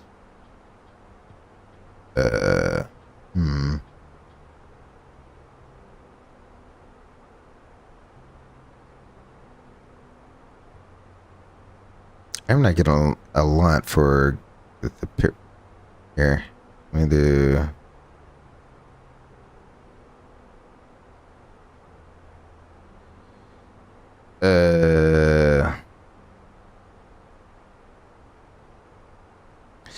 Oh, well, let me do this. So you said, fun fact, those are called the Moody Garden Pyramids. You can go in them, and they are different animal exhibits. There's also awesome hotel. Oh, there's almost like Vegas as the Pyramid Hotel. Okay, and I forget what the name of the one in Vegas is called. Let's see. Oh, there we go. Oh, well, that's different. Let's do this one since this one is on an official website. Oh, okay. Discovery Pyramid. Alrighty. Nope. Not what I want. Well, that's kind of cool. I would like a bigger picture, please.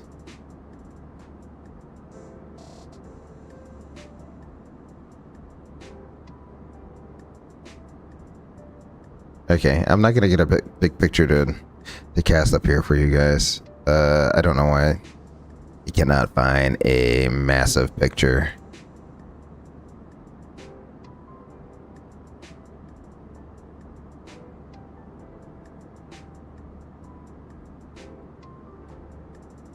But let's see. If I do this, no, let's not do that.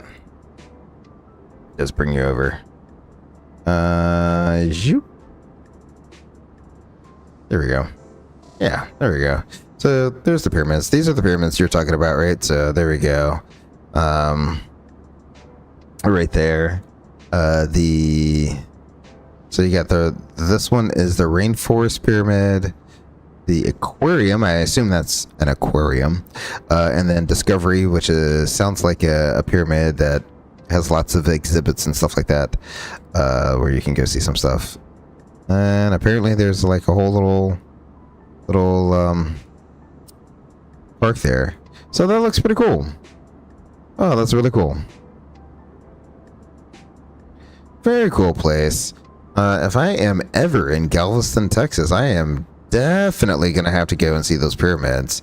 I wonder, because of where they are. Again, hopefully I'm not getting into like some crazy copyrighted stuff. Well, it doesn't really matter. I'm not making money off of this. So,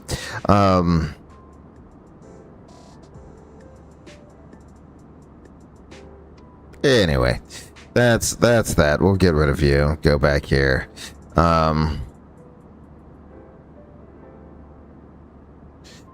So that's actually really cool. And you said you fly over them on the final. I'll have to find a picture of where they are in relation to the runway. I wasn't really finding where the airport is. Let's see.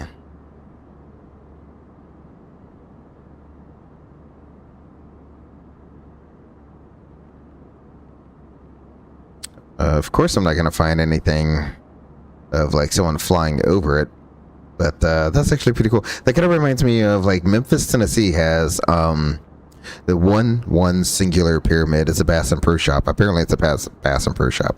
Never been there, never did, never seen it. But you can actually see it from the air. That's how huge some of these buildings are. And I would not doubt, or I would fully believe, if flying over Galveston, I looked down and could see one of the pyramids, because as you know, as big as they look on the ground, you can still see them. They're massive. I mean, you can still see them at 30,000 feet. That's how big some of these buildings are. They just take up that much square foot. And the other part of that is it's a glass building. So depending on the time of day, the sun could be reflecting right into your face. Which makes it even easier to see, right? So like flying by Atlantic City, there's a hotel that has like rose colored glass, and you can, at the right time of day, you can see the pink glass shining back at you. So it's actually very, very interesting when you fly by Atlantic City.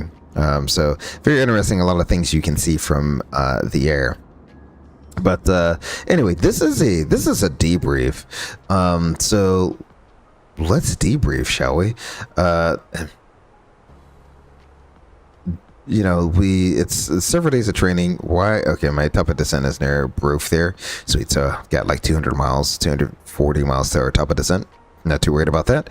Let's go ahead and see what the latest weather is in Boise. Arrival. METAR. I don't know. Can I update it? Does that work? Oh, yes. Air retrieving METAR for airport. See more details. Seriously? Let's see. 0153Z. That seems recent. Wind's calm. So there we go. 24 degrees 3005. Lightning distance southwest and west. Nothing really painting here. So I don't think that's near us, or unless that's it right there. That's very distant. Maybe it'll paint as we get closer. Who knows? But 005 is the meter. Go ahead and set that once, twice, and thrice. Beautiful. So let's get into some debriefing, shall we? So it's several days of training. Day one is exclusively ground school. In ground school, you go over a lot of different things, right? So the biggest thing, or the biggest section of ground school is going to be systems. You're going to go over your systems, and usually the systems that they go over are somehow related to what you're going to be doing in the simulator, which is very convenient. I actually like that. Fires, hey, how are you doing, buddy? Welcome. Been a minute since we last chatted, but hopefully you're having a fantastic day wherever you are at around the world. Welcome to the Eagles Nest. Very glad you were able to join for a debrief here. It's a shorter flight here, and I do have to, now that it's on the top of my head, I'll go ahead and put this out there, that the next, I don't even know how many weeks, the month or two, one of the little Eagles is on a baseball team, and so the games aren't like Saturday games or Sunday games. Obviously that would be easy. No, they're like Monday or Tuesday or Thursday games. So expect, if I do stream, I may be streaming once, maybe twice a week. Expect my times to be kind of all over the place, depending upon the schedule of baseball. It really depends on the baseball games. So that's why this stream tonight, I kind of am like slowly altering that schedule, right? So this was a later stream than I would usually start, and I'm trying to like just get that out there, see how people respond to the late stream. Simply because I mean, if you're on the West Coast, it's not really that late of a stream. If you're in Europe, it's a very early morning stream, right? So it really depends on where you are around the world. But it's also predicated on the little Eagles baseball schedule there. So in which days where he has baseball, it's going to be a lot busier of a day to put together a stream. So if I'm gonna stream, I'll try to get everything done as soon as I can. Earlier in the day is just a lot of times computers like to act up, the simulator likes to act up, the airplane likes to act up, so I like to get on a little early to make sure all of those kinks are all worked out before I actually go live. But I'll anticipate far less streams, or I should say not far less streams, but just, you know, they're going to be sporadic.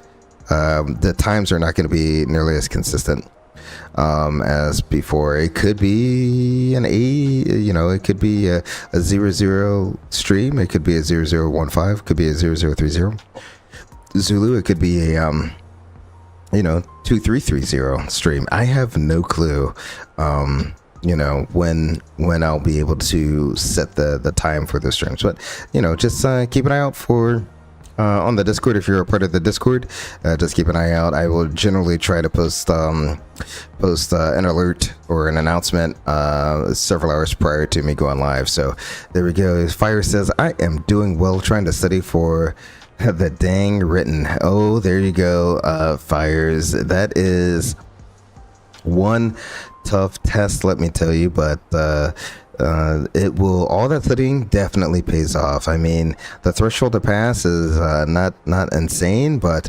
when you knock it out of the park with an 80, 85, 90, 95, if you get 100, man, you're the best pilot in the world. Good for you, man.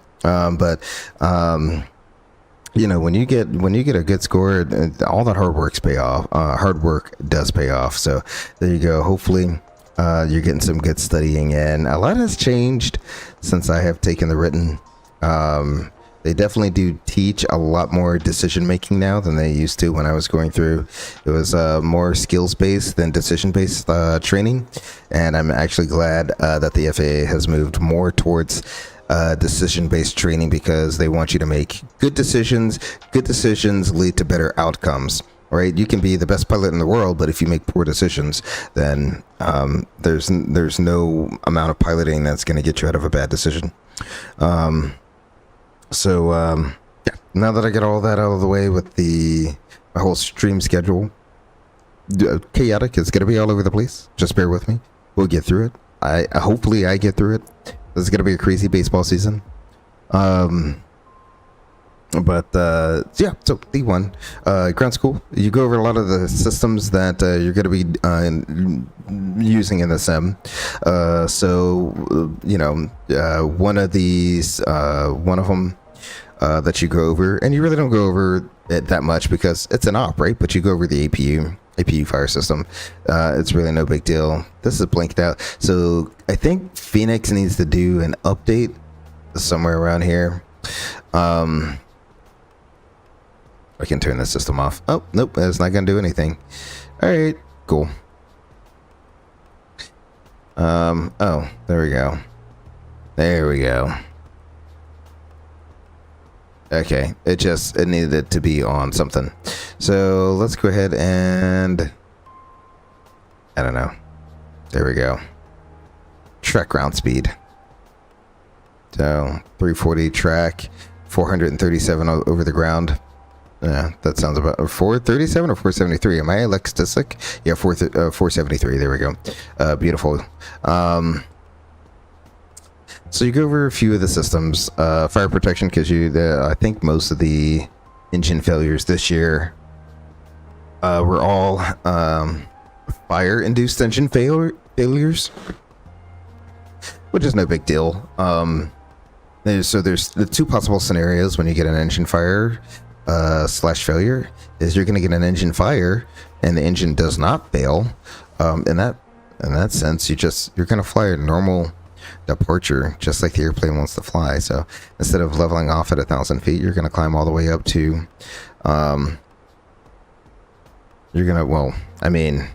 you will eventually level off at 1,000 feet, but you don't need to push to level off like you would if you had lost your actual engine, right? You can still climb up on a normal profile. At 1,000 feet, you're gonna accelerate. Your engine is still operating normally, so you'll still be able to bring it, bring your climb power up, in, bring the flaps up, and then from there, you're going to go through your shutdown procedure, and extinguish the fire there, or the fire is going to take the engine out right when it catches on fire, which is what always happens. So in that case, it's an engine failure procedure, except now you got to actually discharge your fire bottle once you get to that step in the checklist. Not that big of a deal. So yeah, you go over a few systems. Hopefully they get you some, they get you thinking critically. A lot of focus and attention on the FMA here, and a lot of attention given to the auto thrust system, and there's a good reason why they were focusing on the auto thrust system. Pilots all over the world that fly Airbus, that auto thrust system is so hard to understand sometimes, especially if you're not a native Airbus speaker. If you don't speak Airbus fluently, then you just will get lost in the auto thrust. If there's been situations in which crews got too slow, and or too fast, right? They're going too fast, and instead of selecting speed and slowing it down via the auto thrust here, they decided to move the thrust levers to the idle detent. Well, when that happened, you just disengaged your auto thrust. Well, since it's in the idle detent, you no longer have auto thrust, right? If I move my thrust levers back, you see how the auto thrust here went turned off, right? The only way to get that back is to rearm the auto thrust. So I have auto thrust on. It's not on yet. I'm still on idle. Look at the engines, still at idle. So it's flashing. Whenever the airplane is flashing at you, do what the airplane tells you to do. So let's bring it back up to the climb detent, and there we go. Our auto thrust is now active, is what they would call that. So the auto thrust is active. So idle thrust is a fixed mode, right? So TOGA and MCT can be a fixed mode. If you turn the auto thrust off, it's going to be a fixed mode, right? So those are always going to, TOGA is always a fixed mode. MCT can be a fixed mode, or it could be a variable mode, depending if you arm the auto thrust or not. So yeah, and just like we did our departure out of Orlando, where we did a hand-flown SID, and I don't know if I did a hand-flown arrival, but that was part of the whole thing. A hand-flown SID, a hand-flown arrival to a Cat 3 ILS. Very easy to do. Most of it's really just getting that briefing done. And again, the instructor boosts your ground speed up all the way to like 80 knots when you do that. So it's a very short flight, but you have position free, so it is what it is. Pilot's discretion. It must be dreadful hearing the speed, knowing that your check ride is over, right? And you know, that would be dreadful. I mean, so I don't know how many people in training actually get themselves in that scenario during their check ride. But when I tell you people have gotten themselves into a bad situation, we're talking about real world pilots on the line getting themselves into a low speed regime, alpha floor kicking in. Throwing the alpha floor. When alpha floor kicks in, you're gonna get TOGA power out of the engines, and once you're out of alpha floor, then the thrust will be locked. You'll get something called TOGA lock. So the only way to get out of TOGA lock is we always call it match and mash. You have to match what the airplane is in, which is TOGA. So you have to move the thrust levers up to the TOGA detent right here. And then you're going to press the disconnect button. Now you've disconnected toggle lock. And now what you can do, you have two options. You always, and the option I like the most is you always want to do the button and then the movement. You know, you don't have to do the button first. You can move it back to climb and then turn on the auto thrust. It really depends on what you want to do. But remember, if you don't have the auto thrust armed, then when you get a climb, it's just going to give you a fixed thrust. So that's why just doing the button first and then moving your thrust lever to where you want it is the way to go there. So these are real world pilots flying real Airbuses, getting it into a low speed state, and then subsequently, because they got into alpha floor, into a high speed state. And then because they don't understand the auto thrust system, you go back and forth and back and forth. Because they don't understand that the thrust is not an auto throttle, right? You just can't move the throttles around and set the power that you want. You have to tell the auto thrust to take over to get the power set for a cruise flight or whatever regime of flight you're in. So that's a huge thing. Focusing on the FMA. Another thing that they really haven't focused on too much, but what symbology means on the ND a little bit. We don't have a lot of symbology here other than a white arrow, which is a top of descent arrow. But you know, amber circle around a fix versus a magenta circle versus a white circle. What do they all mean? You know, just some stuff that you don't see all too much there. Pirate's discretions, as I heard a Airbus captain say he knows a guy who tried to climb above maximum flight level in the box and got into alpha floor situation. Yeah, you never want to go above the recommended max, especially in an Airbus. I mean, you can go to the recommended max, but when you do, right now we have plenty of room, right? But usually when you go to recommended max, you may have your VLS, that amber little line, that's going to come up all the way to here.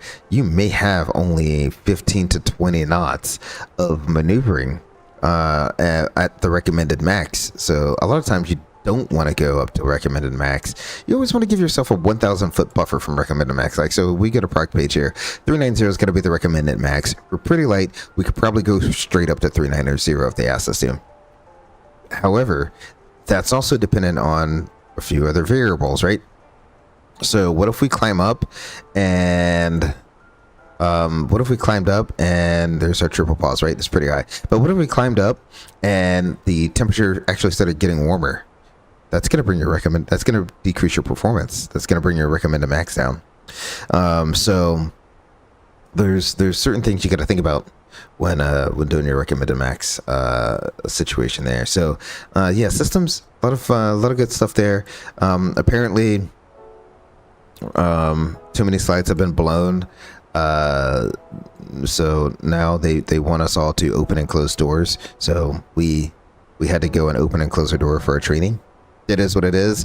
Usually they just tell you how to do it. Now they want you to actually do it. So we had to go do it. I mean, it's no big deal. I mean, opening and closing a door is super simple in the airplane. However, it's always a two-person job. They want both of you. There's two pilots, right? So they want both of you to go back. Someone touches the handle to disarm the door. The other one confirms that you're touching the disarm lever, and then you can move it. And then that's how you open the door. So we don't want to blow slides. It's not fun for a gate agent to get smacked in the face with a slide when you open a door. So it is what it is, and that's one of the other reasons why the gate agent always opens the door. What if the slide is armed? Well, the second that someone from the outside opens the door, it disarms the slide. So it's one of those little fail safes built in. But let's say we're ferrying an airplane to a maintenance base or to get painted or something like that. Well, they're not gonna have a gate agent. They're gonna have paint personnel or a mechanic, and the mechanic's just gonna move the stairs up to the airplane and stand at the bottom of the stairs waiting for you. So now it's on you to disarm that said door. So that's why it's important to make sure you're verifying your doors are disarmed. Do you actually type in triple? No, it just uplinks. it just uplinks. So a lot of stuff like here, I mean, if it's different, then yeah, but a lot of stuff will uplink. Let's go here. Yeah. So that will uplink. A lot of stuff will uplink. So this will uplink. That does not uplink. That's the only thing that won't uplink is your alternate airport. So this will uplink. This will uplink. This will uplink. This will uplink, but this won't uplink.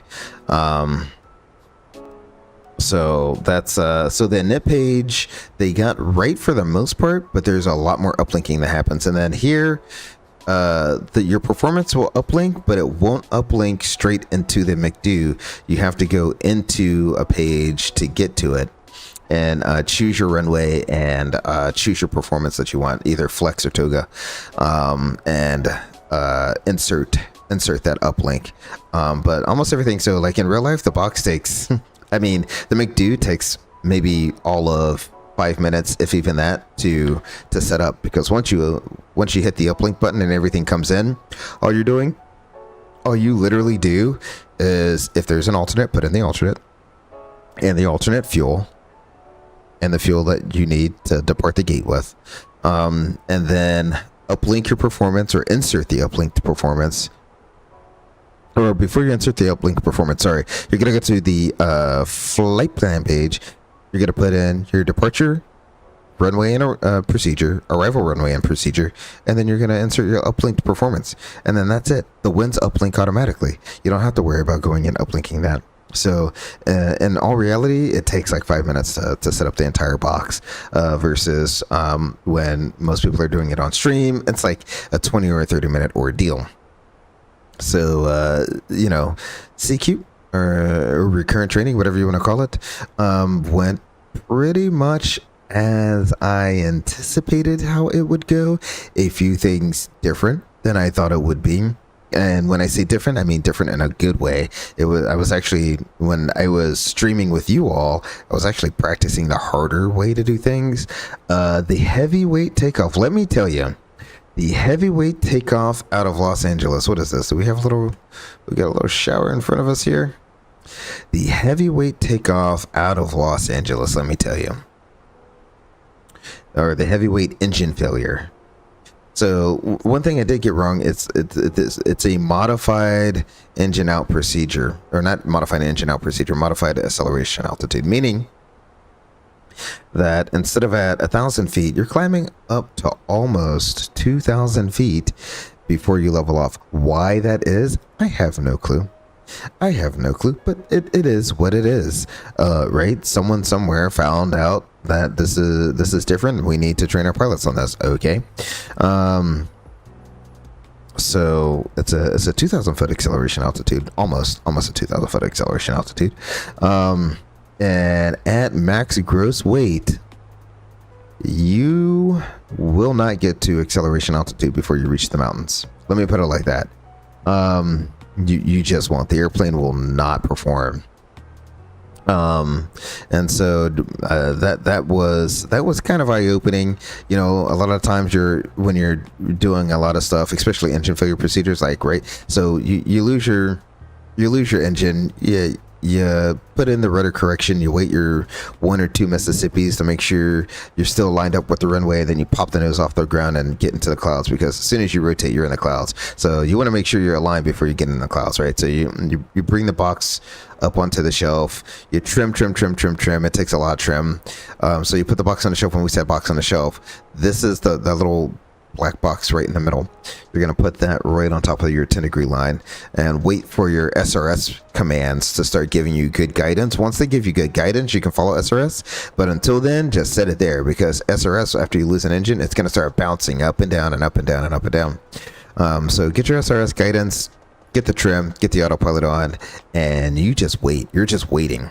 All the while you're watching that terrain slowly come up. So just like I did, you know, when I practice, you make that right hand turn out over the ocean, and you can clean up and do all that fun stuff. And the instructor was nice enough to, after about a minute or so after we lost the engine, he cleared up day VFR, the weather, and he was like, look, where the mountains are and look how close you are to them. He's like, they're misleadingly far away from you, as compared to what you would see on the ND. So the ND was showing, if you look here, the ND was showing that you could start seeing terrain right here, but you lift it up and it looked decently far away. Like you looked out and you didn't think you were going to hit a mountain.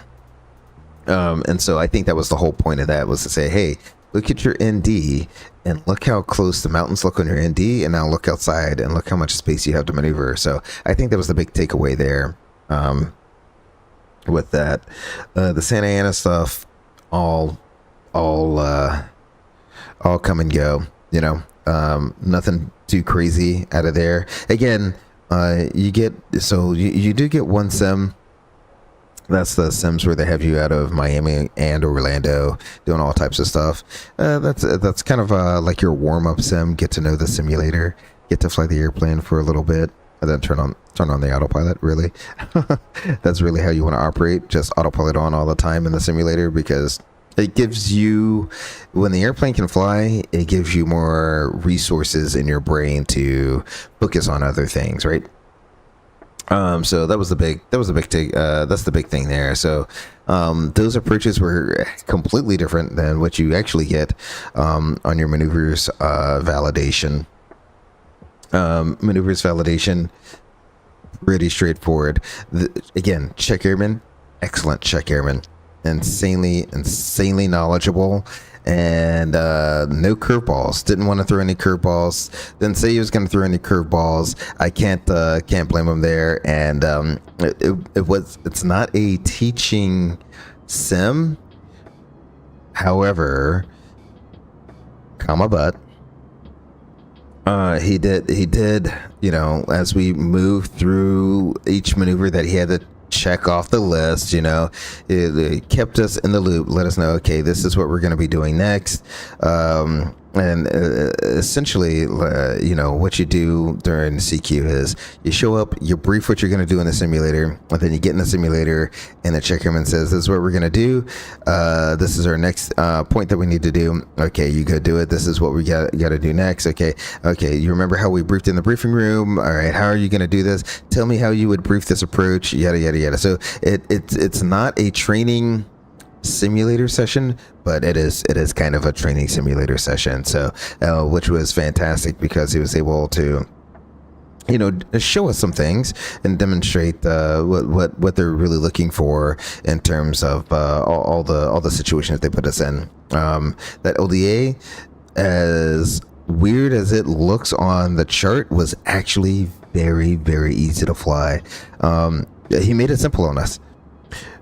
Configure well outside the final approach fix and you'll be fine. And that's what we did. We configured, like, I don't even know, I think we configured like 10 or 15 miles out. We were fully configured, and the airplane will just, you'll make all your little crossing restrictions without having to worry about Alt-Star putting you into a gray area of, I need to go down, but I need to start selecting a lower altitude, but I'm still in Alt-Star, and I can't select that lower altitude until it goes away. But by the time it goes away, I already need to start this. So the Airbus can get you in that kind of situation where you can get a little bit behind the airplane, which did happen on the localizer approach. Even though we slowed up well outside, it was just the and it's very much true. Airbus can be Airbus sometimes. It will sometimes take its time to spool the engines back to start the descent. So that's exactly what happened on the localizer approach, which was no big deal. I was able to catch and trap that threat, and kept the descent going, even though we had a crossing restriction to meet.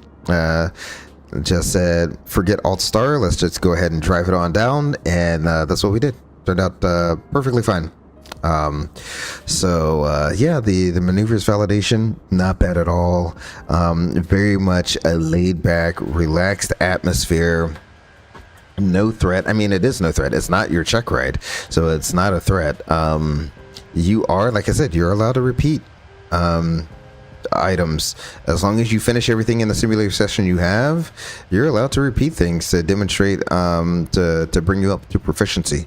Now, your check ride, you cannot repeat anything because this is a line flight. This is what you would be doing if you were actually flying the airplane.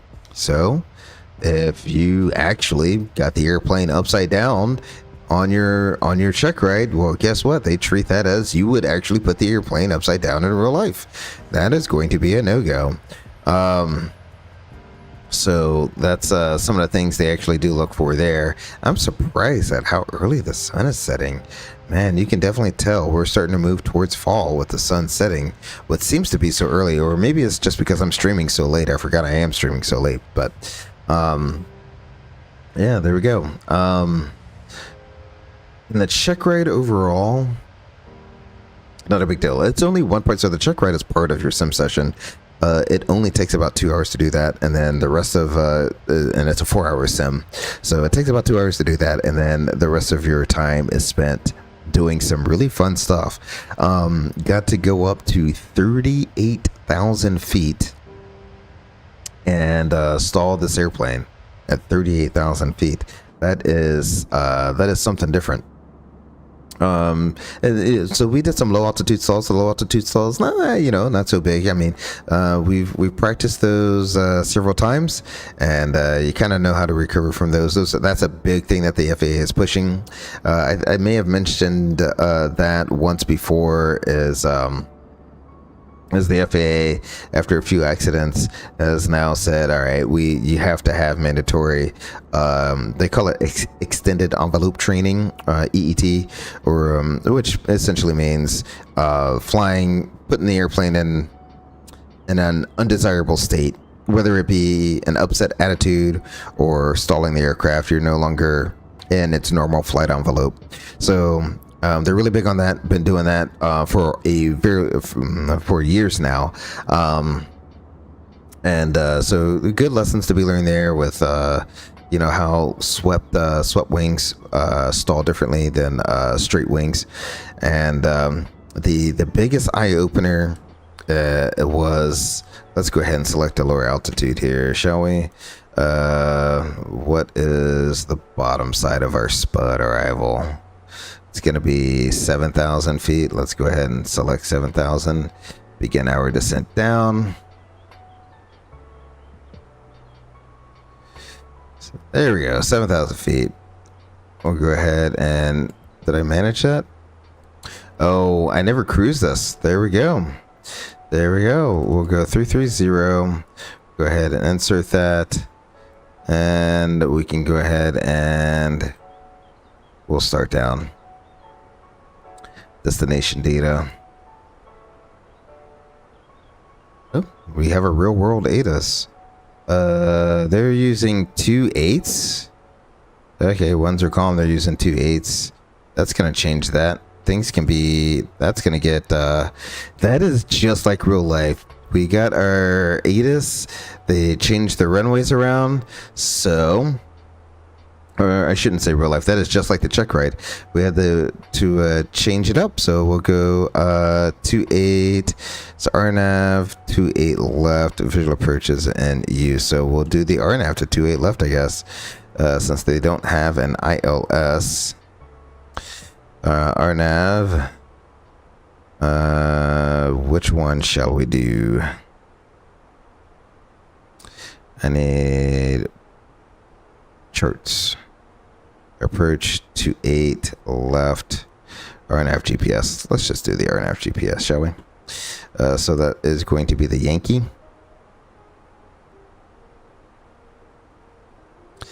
The VIA is going to be no VIA. Jimmy? Where's Jimmy? What? Oh, return. Wrong runway. Wrong runway. 28 left. RNAV.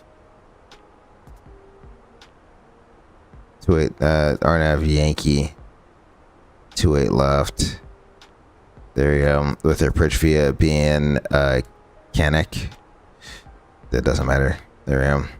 Return. We'll insert that. that, we're already navigating to something. So we'll pull heading, we'll insert, we'll manage up our descent. Boom, there we go. Let's go ahead and try to make sure, let me go ahead and pin that. I have everything. Let's go ahead and unpin the other runway there. Beautiful. So that is just like what happened on our check ride there, where we you got a runway change, and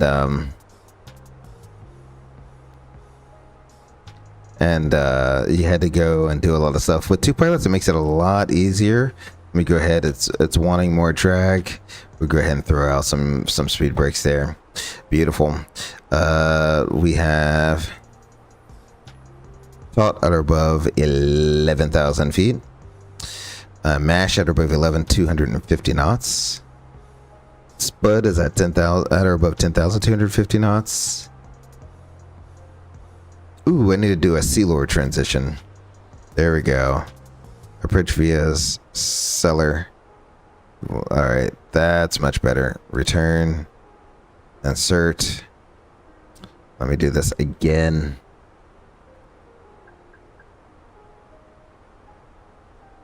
Boom. There we go.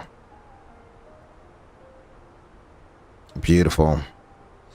So everything should remain the same. Speed brakes are out, so we'll try to hustle on down.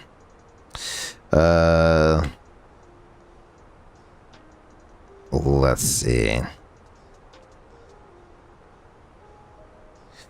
Let's see. We got Kenna and Nestle. Is that above 6,800 feet? Vunsu is at about 5,800 feet. There we go. Dutme at about 4,900 feet ish, 4,980. Asasi at about 4,200 feet, and then Bounty at or above 3,680. Then we have the runway. So that is all verified. Let's select. Don't they have a VOR on the field? I'll store the speed brakes now that we're coming into range here. We'll go ahead and go transition 3005. Get our fastest seatbelt sign back on. I did way too much talking there. That's quite alright though. More drag again. Pretty sure there's a VOR on the field. Right?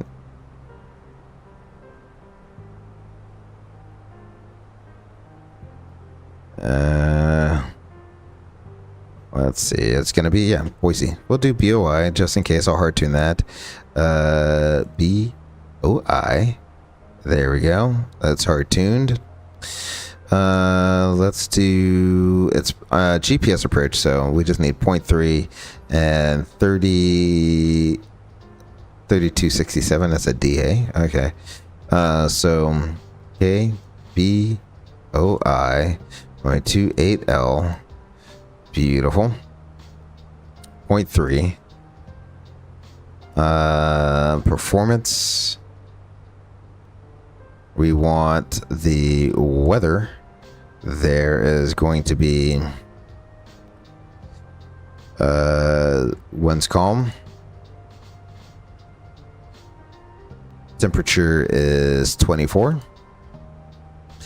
And altimeter 3005 with 3267, 3267.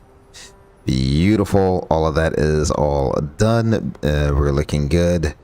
So we did our backwards Z. Time to do our double D. I would like our position monitor, navigate select, deselect navigates. We don't have to do this, but we will, because it is pretty much just a visual approach. And then we want GPS monitor. We have our GPS is in half. So there we go. So we got our backwards Z, double D, and our threats coming into Boise, a little bit of terrain, so we'll turn terrain on ND, change of runway there, so there's a little bit of time pressure. I'll try to slow it up. In fact, let's just go ahead and slow it up to 250 knots now, and that way I can activate the approach phase. Beautiful. Radio nav is deselected. Yep, I do know that. Sweet deal. And in fact, slow it up to 240 knots. There we go. To buy us some more time. We'll signal to the flight attendants we're back in sterile. Get all of our lights on. Absolutely looking beautiful. Yeah, so that's the biggest thing. It'll be an RNAV backed up with the visual approach to runway 28 left. I'll use full flaps, auto brakes. Let's go auto brakes medium. Standard landing assessment if we need to go miss. Plan on doing a soft go around and a published miss approach unless we get alternate miss approach instructions. And when we do land, plan a right hand turn off. We'll turn right and probably taxi golf into the ramp, something like that. So that'll be that. Any questions? No questions. Descent checklist. Let's see. Descent checklist altimeters. We have 3005. Auto brake is a loop. Perfect approach page is set. Arrival briefing is reviewed, but for visual approach backed up with our nav to runway 28 left. Our status is checked. Descent checklist is complete. Beautiful. Alrighty, so oh no, that's not what I want. So now that we have that, time for a auto flight failure, shall we?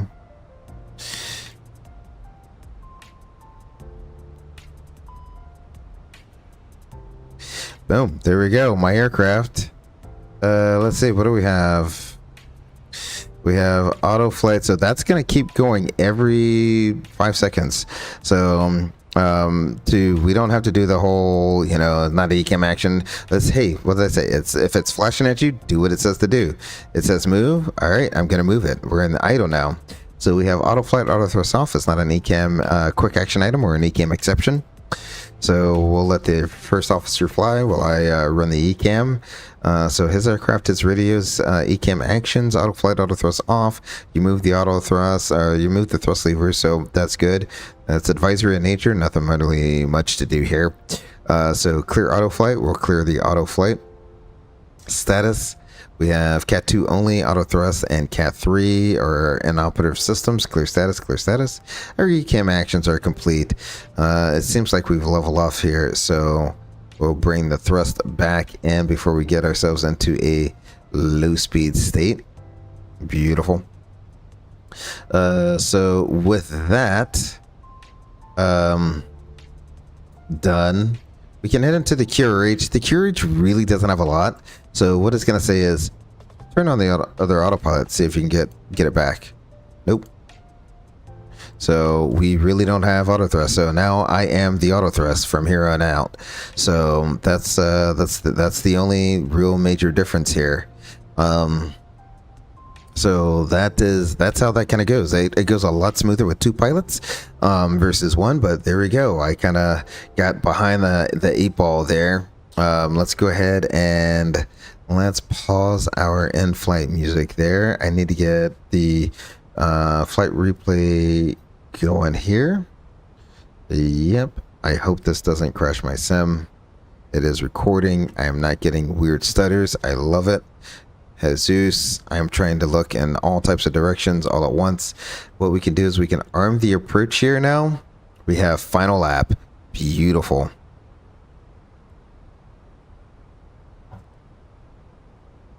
So that's the one thing there is you're going to be super focused on just managing your thrust. Just managing your thrust. So I got the speed brakes back out. Once we slow back down below our 250 knots, we'll go ahead and What I'll probably do, because I can see the runway there, so we're in sight, we're cleared to land. Let me switch over to Boise traffic here. What are we, like 15 miles out? Boise traffic, Spirit Wings 3318 is on a 15-mile final runway 28 left, Boise traffic. Alrighty. And what I'll do is I'll pretty much just manage our speed up, leave it at idle. We're going to level off here at 7,000 feet, apparently. Oh, no, we're not. We're in final lap. So our missed approach altitude is going to be 6,000 feet. Here we go. Go ahead and bring some more speed brakes in.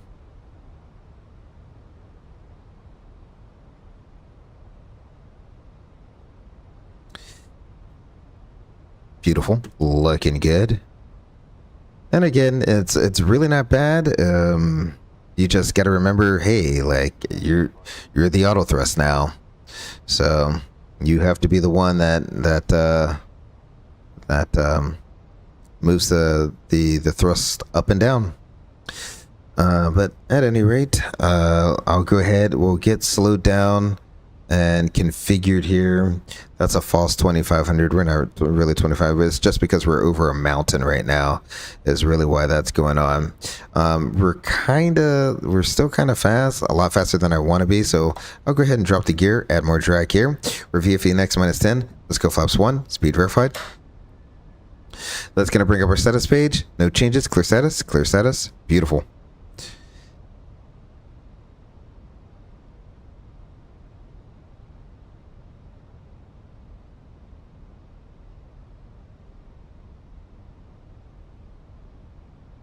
Alrighty, here comes our next big boost and drag. VFA next -10, flaps 2, speed verified.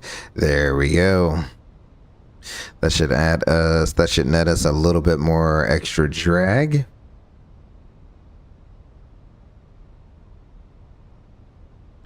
Again, VFE next -10, flaps 3, speed verified.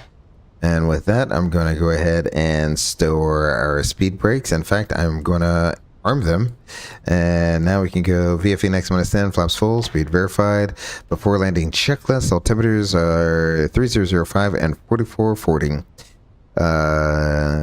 Engine mode is norm, landing gear is down 3 greenie, cam memo is landing now blue. Before landing checklist is complete. There we go.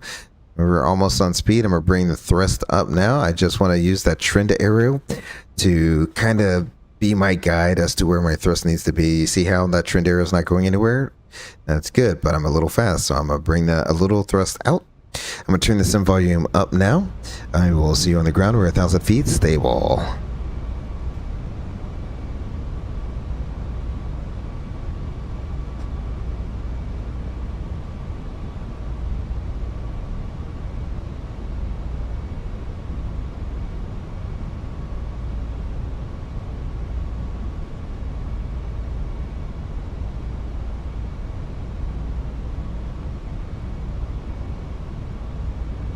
And there's really nothing to it.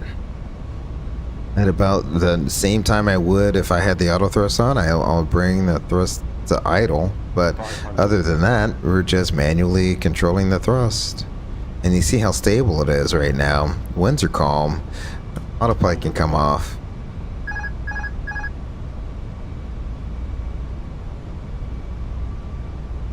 Minimum.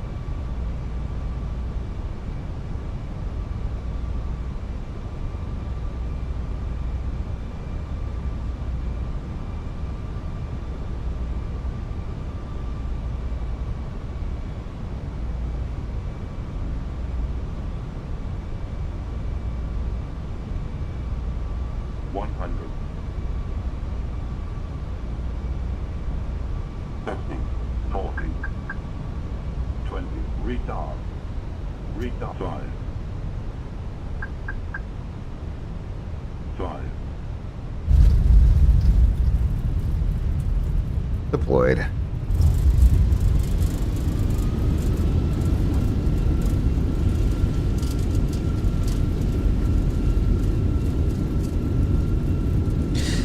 80.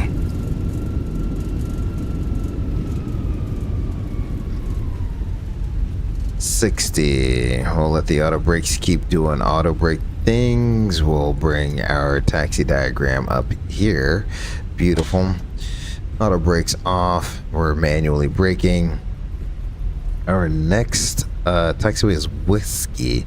So we'll taxi via Whiskey. We'll cross runway 28 right and take Alpha to the ramp there. So that's pretty much how it is done. Pirate's discretion says, have we done a true flaps 3 packs off toga out of SNA on this channel? No, we have not done a true flaps 3 packs off toga takeoff. In that case, what would happen is that would just does that taxiway not exist, or did I just roll past that taxiway without even realizing it? We'll turn off at the end then. Did I just miss that taxiway though? Nope, there's no taxiway there. Okay. So there's no Whiskey taxiway apparently. That is quite alright. We'll just taxi Juliet Alpha to the ramp. How about that? But a flaps 3 toga takeoff is something that's so rare that you get it, but I'll try to find a situation in which you got to do it. And in that case, packs off would be APU on. So that's what we use as the APU bleed air in that case. So let's go ahead and go flaps. So we're clear the runway, flaps up.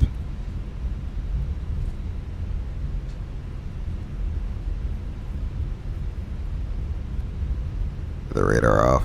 Can turn you off as well. The flight directors, because why not? Beautiful.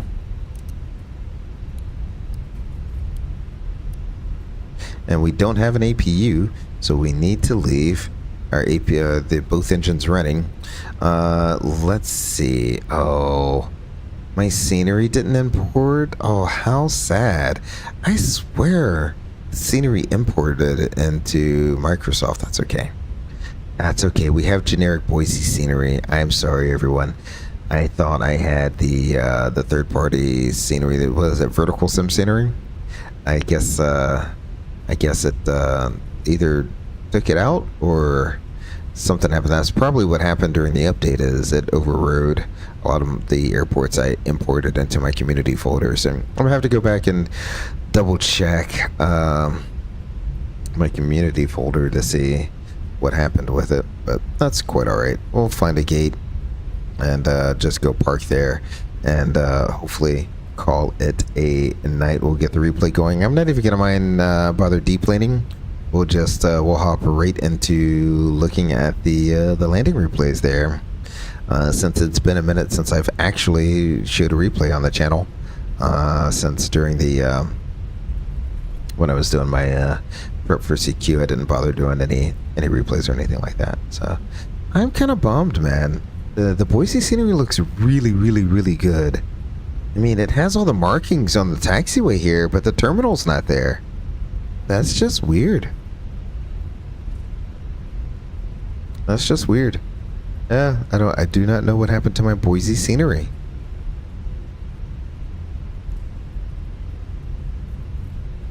Or is it? No, never mind. I'm overreacting. It's there. I just thought this looked like a default building to me, but this definitely is not default. So yeah, it's here. Okay, cool. I will still, let's go ahead. We're approaching the apron area. I'll go ahead and get our taxi light off. Boom. And that's not the view I want. That's not the view I want. Which spot? I do like the ground. Okay, so Sim Update 3, I did notice immediately some settings have changed, and it's very interesting. Oh, gate 10 already. They added a lot more settings in terms of AI people, AI ground equipment, and AI ground traffic, AI air traffic. They added a lot more. Okay. Boise Gate 10. Nope. There we go. Excellent.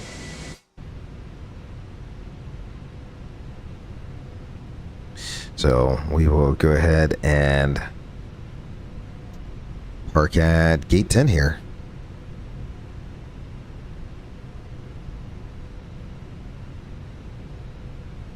Now, what would be really fun? I mean, you know, everyone says, you know, the 319 with the B7 engines, it's like the hot rod. That's what you always hear. It's the hot rod engine. Let me put it like this. There's a reason they chose to put 320 engines on a 319, and you will not notice that performance bump. I'm not gonna lie.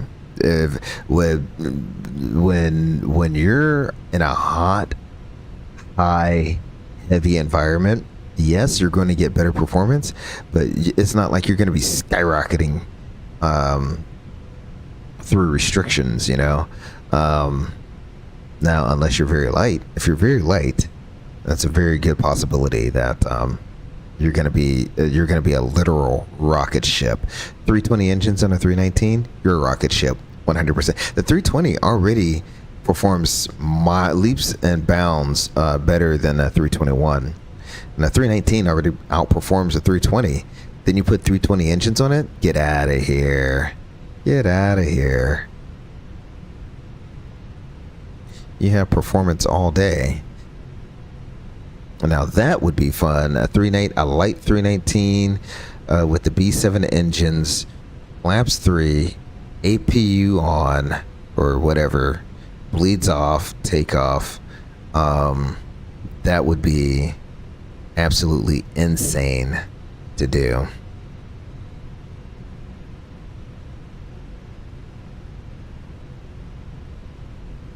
There we go. Brakes are set. Beautiful. So we would have to connect up to external power and all that fun stuff. I'm not going to do that for the sake of I think it kind of breaks GSX when you try to do leave an engine running while connecting a jet bridge while trying to look at that parking job while trying to get the ground power connected. Man, that was right on point. We're in an A320, right on the line. Whoever made this GSX profile, perfect, absolutely perfect GSX profile. So yeah, there we go. Well, ladies and gentlemen, welcome to Boise. Once you shut down, you got a write-up to make about the auto thrust. So that's one thing that you have to remember at the end of your check ride, is you got to write up the auto thrust. Other than that, you have a perfectly capable airplane. It's just that you are the auto thrust. So hopefully that is pretty much how the check ride was in a nutshell. Again, it's easier with a full crew versus just me being me. And I also kind of went off on the tangent there, explaining how the whole process went and how everything went. Very, very, very laid back. Let me go ahead and let's stop that recording. Beautiful. A very, very, very, very laid back.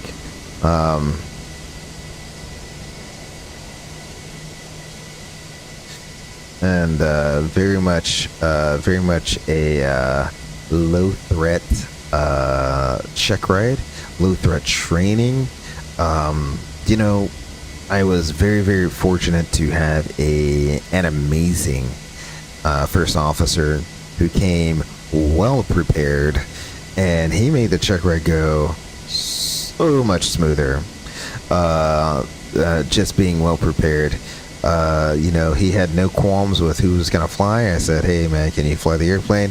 He said, yep. I said, okay. So that's what we did for a check ride. He flew while I did the monitoring, which is, that's the captain is kind of like the big picture monitor type of person.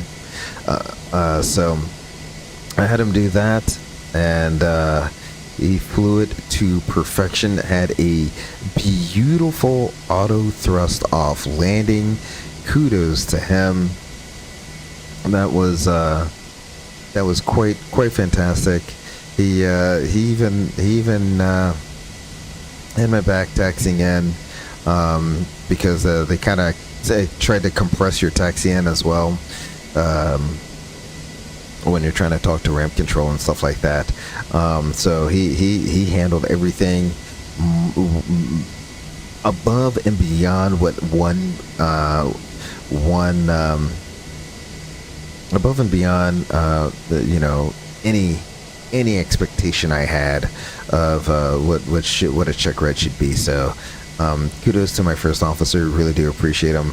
And I mean, hopefully I get to hang out with him on an overnight. I told him if I do, he was so good. Drinks are on me the next time we actually do get to fly a trip together. Let me go ahead and load in our replay here. There we go. Beautiful. We can get our music going while that is loading in, and let's go ahead and let's go back here, shall we? Beautiful. I'll hit the play button and we will get that going, shall we?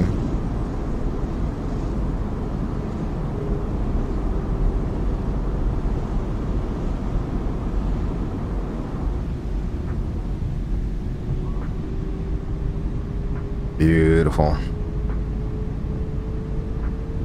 Excellent. I'm actually glad the last time I tried to record something using flight control replay, it was all types of messing up. I got all types of stutters. Again, I have Sim Update 3 and I'm actually liking it a lot. I mean, a lot more options in terms of like the ground clutter, which actually is kind of cool. If you go to a default airport now, you can actually increase or decrease the ground objects however you see fit. You have a little bit more fine control over that, which I kind of like. I am not using frame generation, and I am not even noticing a difference between frame gen on or frame gen off, and other than in terms of FPS. The biggest thing I have noticed though, and you'll see it when we go to the engine replay, is frame generation. You get this weird ghosting effect on the engines. Anything that moves fast, you get a weird ghosting effect. And even the heat blur can add a weird effect as well when you turn on a frame generation. I have not gotten that, and I have not missed any frames, so I have no clue what sorcery Microsoft has done. It's firm, but on the mains, I floated it a little bit, but that is so is life with a sharklet aircraft. Let's wind that on back here.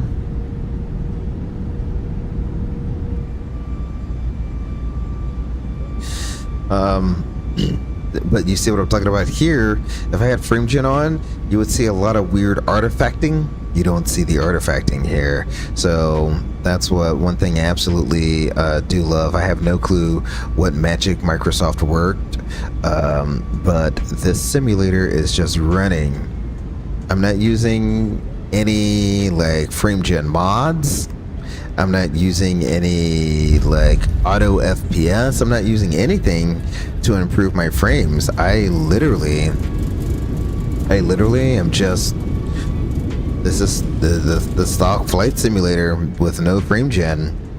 Nothing crazy to see here, you know? The beautiful sunset there. Now, would frame gen smooth out some of the stuff when I move looking around very fast? Yeah, I'm sure, but I'm not mad about it. I'm getting excellent performance. Yeah, there's a little well, that wasn't just float. I actually came back up there. Little balloon, and there we go. And so I over flared there. So you see, I flared, and then well, I should have brought. You know why we ballooned is I didn't bring the power to idle quick enough, or soon enough, I should say, and that's why we had a little bit of excess thrust on the engines. You can even hear it.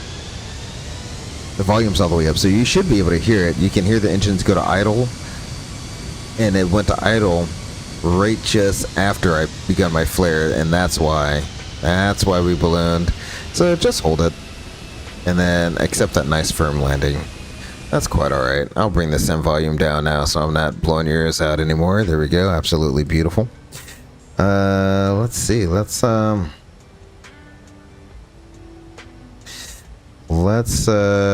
me do the drone shot, shall we? So we'll go here, and it's been a minute, so I think it is this combination of buttons, I'm pretty sure.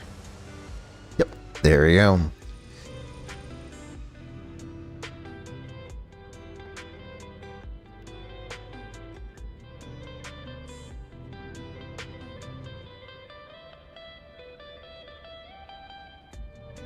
Beautiful. But another year of training is in the bag. Like I said, we have had some excellent instructors, very knowledgeable instructors. I kind of floated it, so I won't go all the way to the numbers. How about right here? And then we'll go like down about there. How's that look? Yeah. Very knowledgeable instructors, very open to give their 2 cents, pass on some knowledge, and just try to you know, pass on what they can before we have you know, all these very new captains, you know. Yeah, that was firm, but you know, just don't flare it even more. Just, that's all you can do. Wow, look at that light bloom. Absolutely beautiful, chat.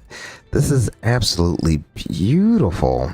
I just love how this simulator looks at night, with the way the light blooms. It's just absolutely amazing.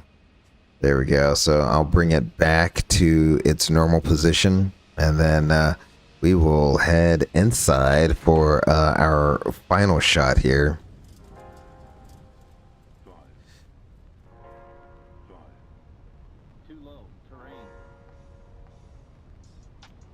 Beautiful. Like I said, I will more than likely have a different schedule in terms of streaming, in terms of time that I will be streaming. So definitely stay tuned to when I make my announcements on the Discord. But I really do appreciate you, Pirates, Discretion, Fires, Ed E. Thank you for coming out to my CQ debrief, done for 1 more year, and I am so glad that to be done. Look forward to training next year. You know, left with a very positive experience from our training department. So actually looking forward to training next year, and to see what else I can learn. So it will be a few days, about 4 or 5 days, until I can stream again. But until I can, until I see you at the next stream, be sure to take care of yourselves and each other. Until then, my name's Grey Eagle. Peace.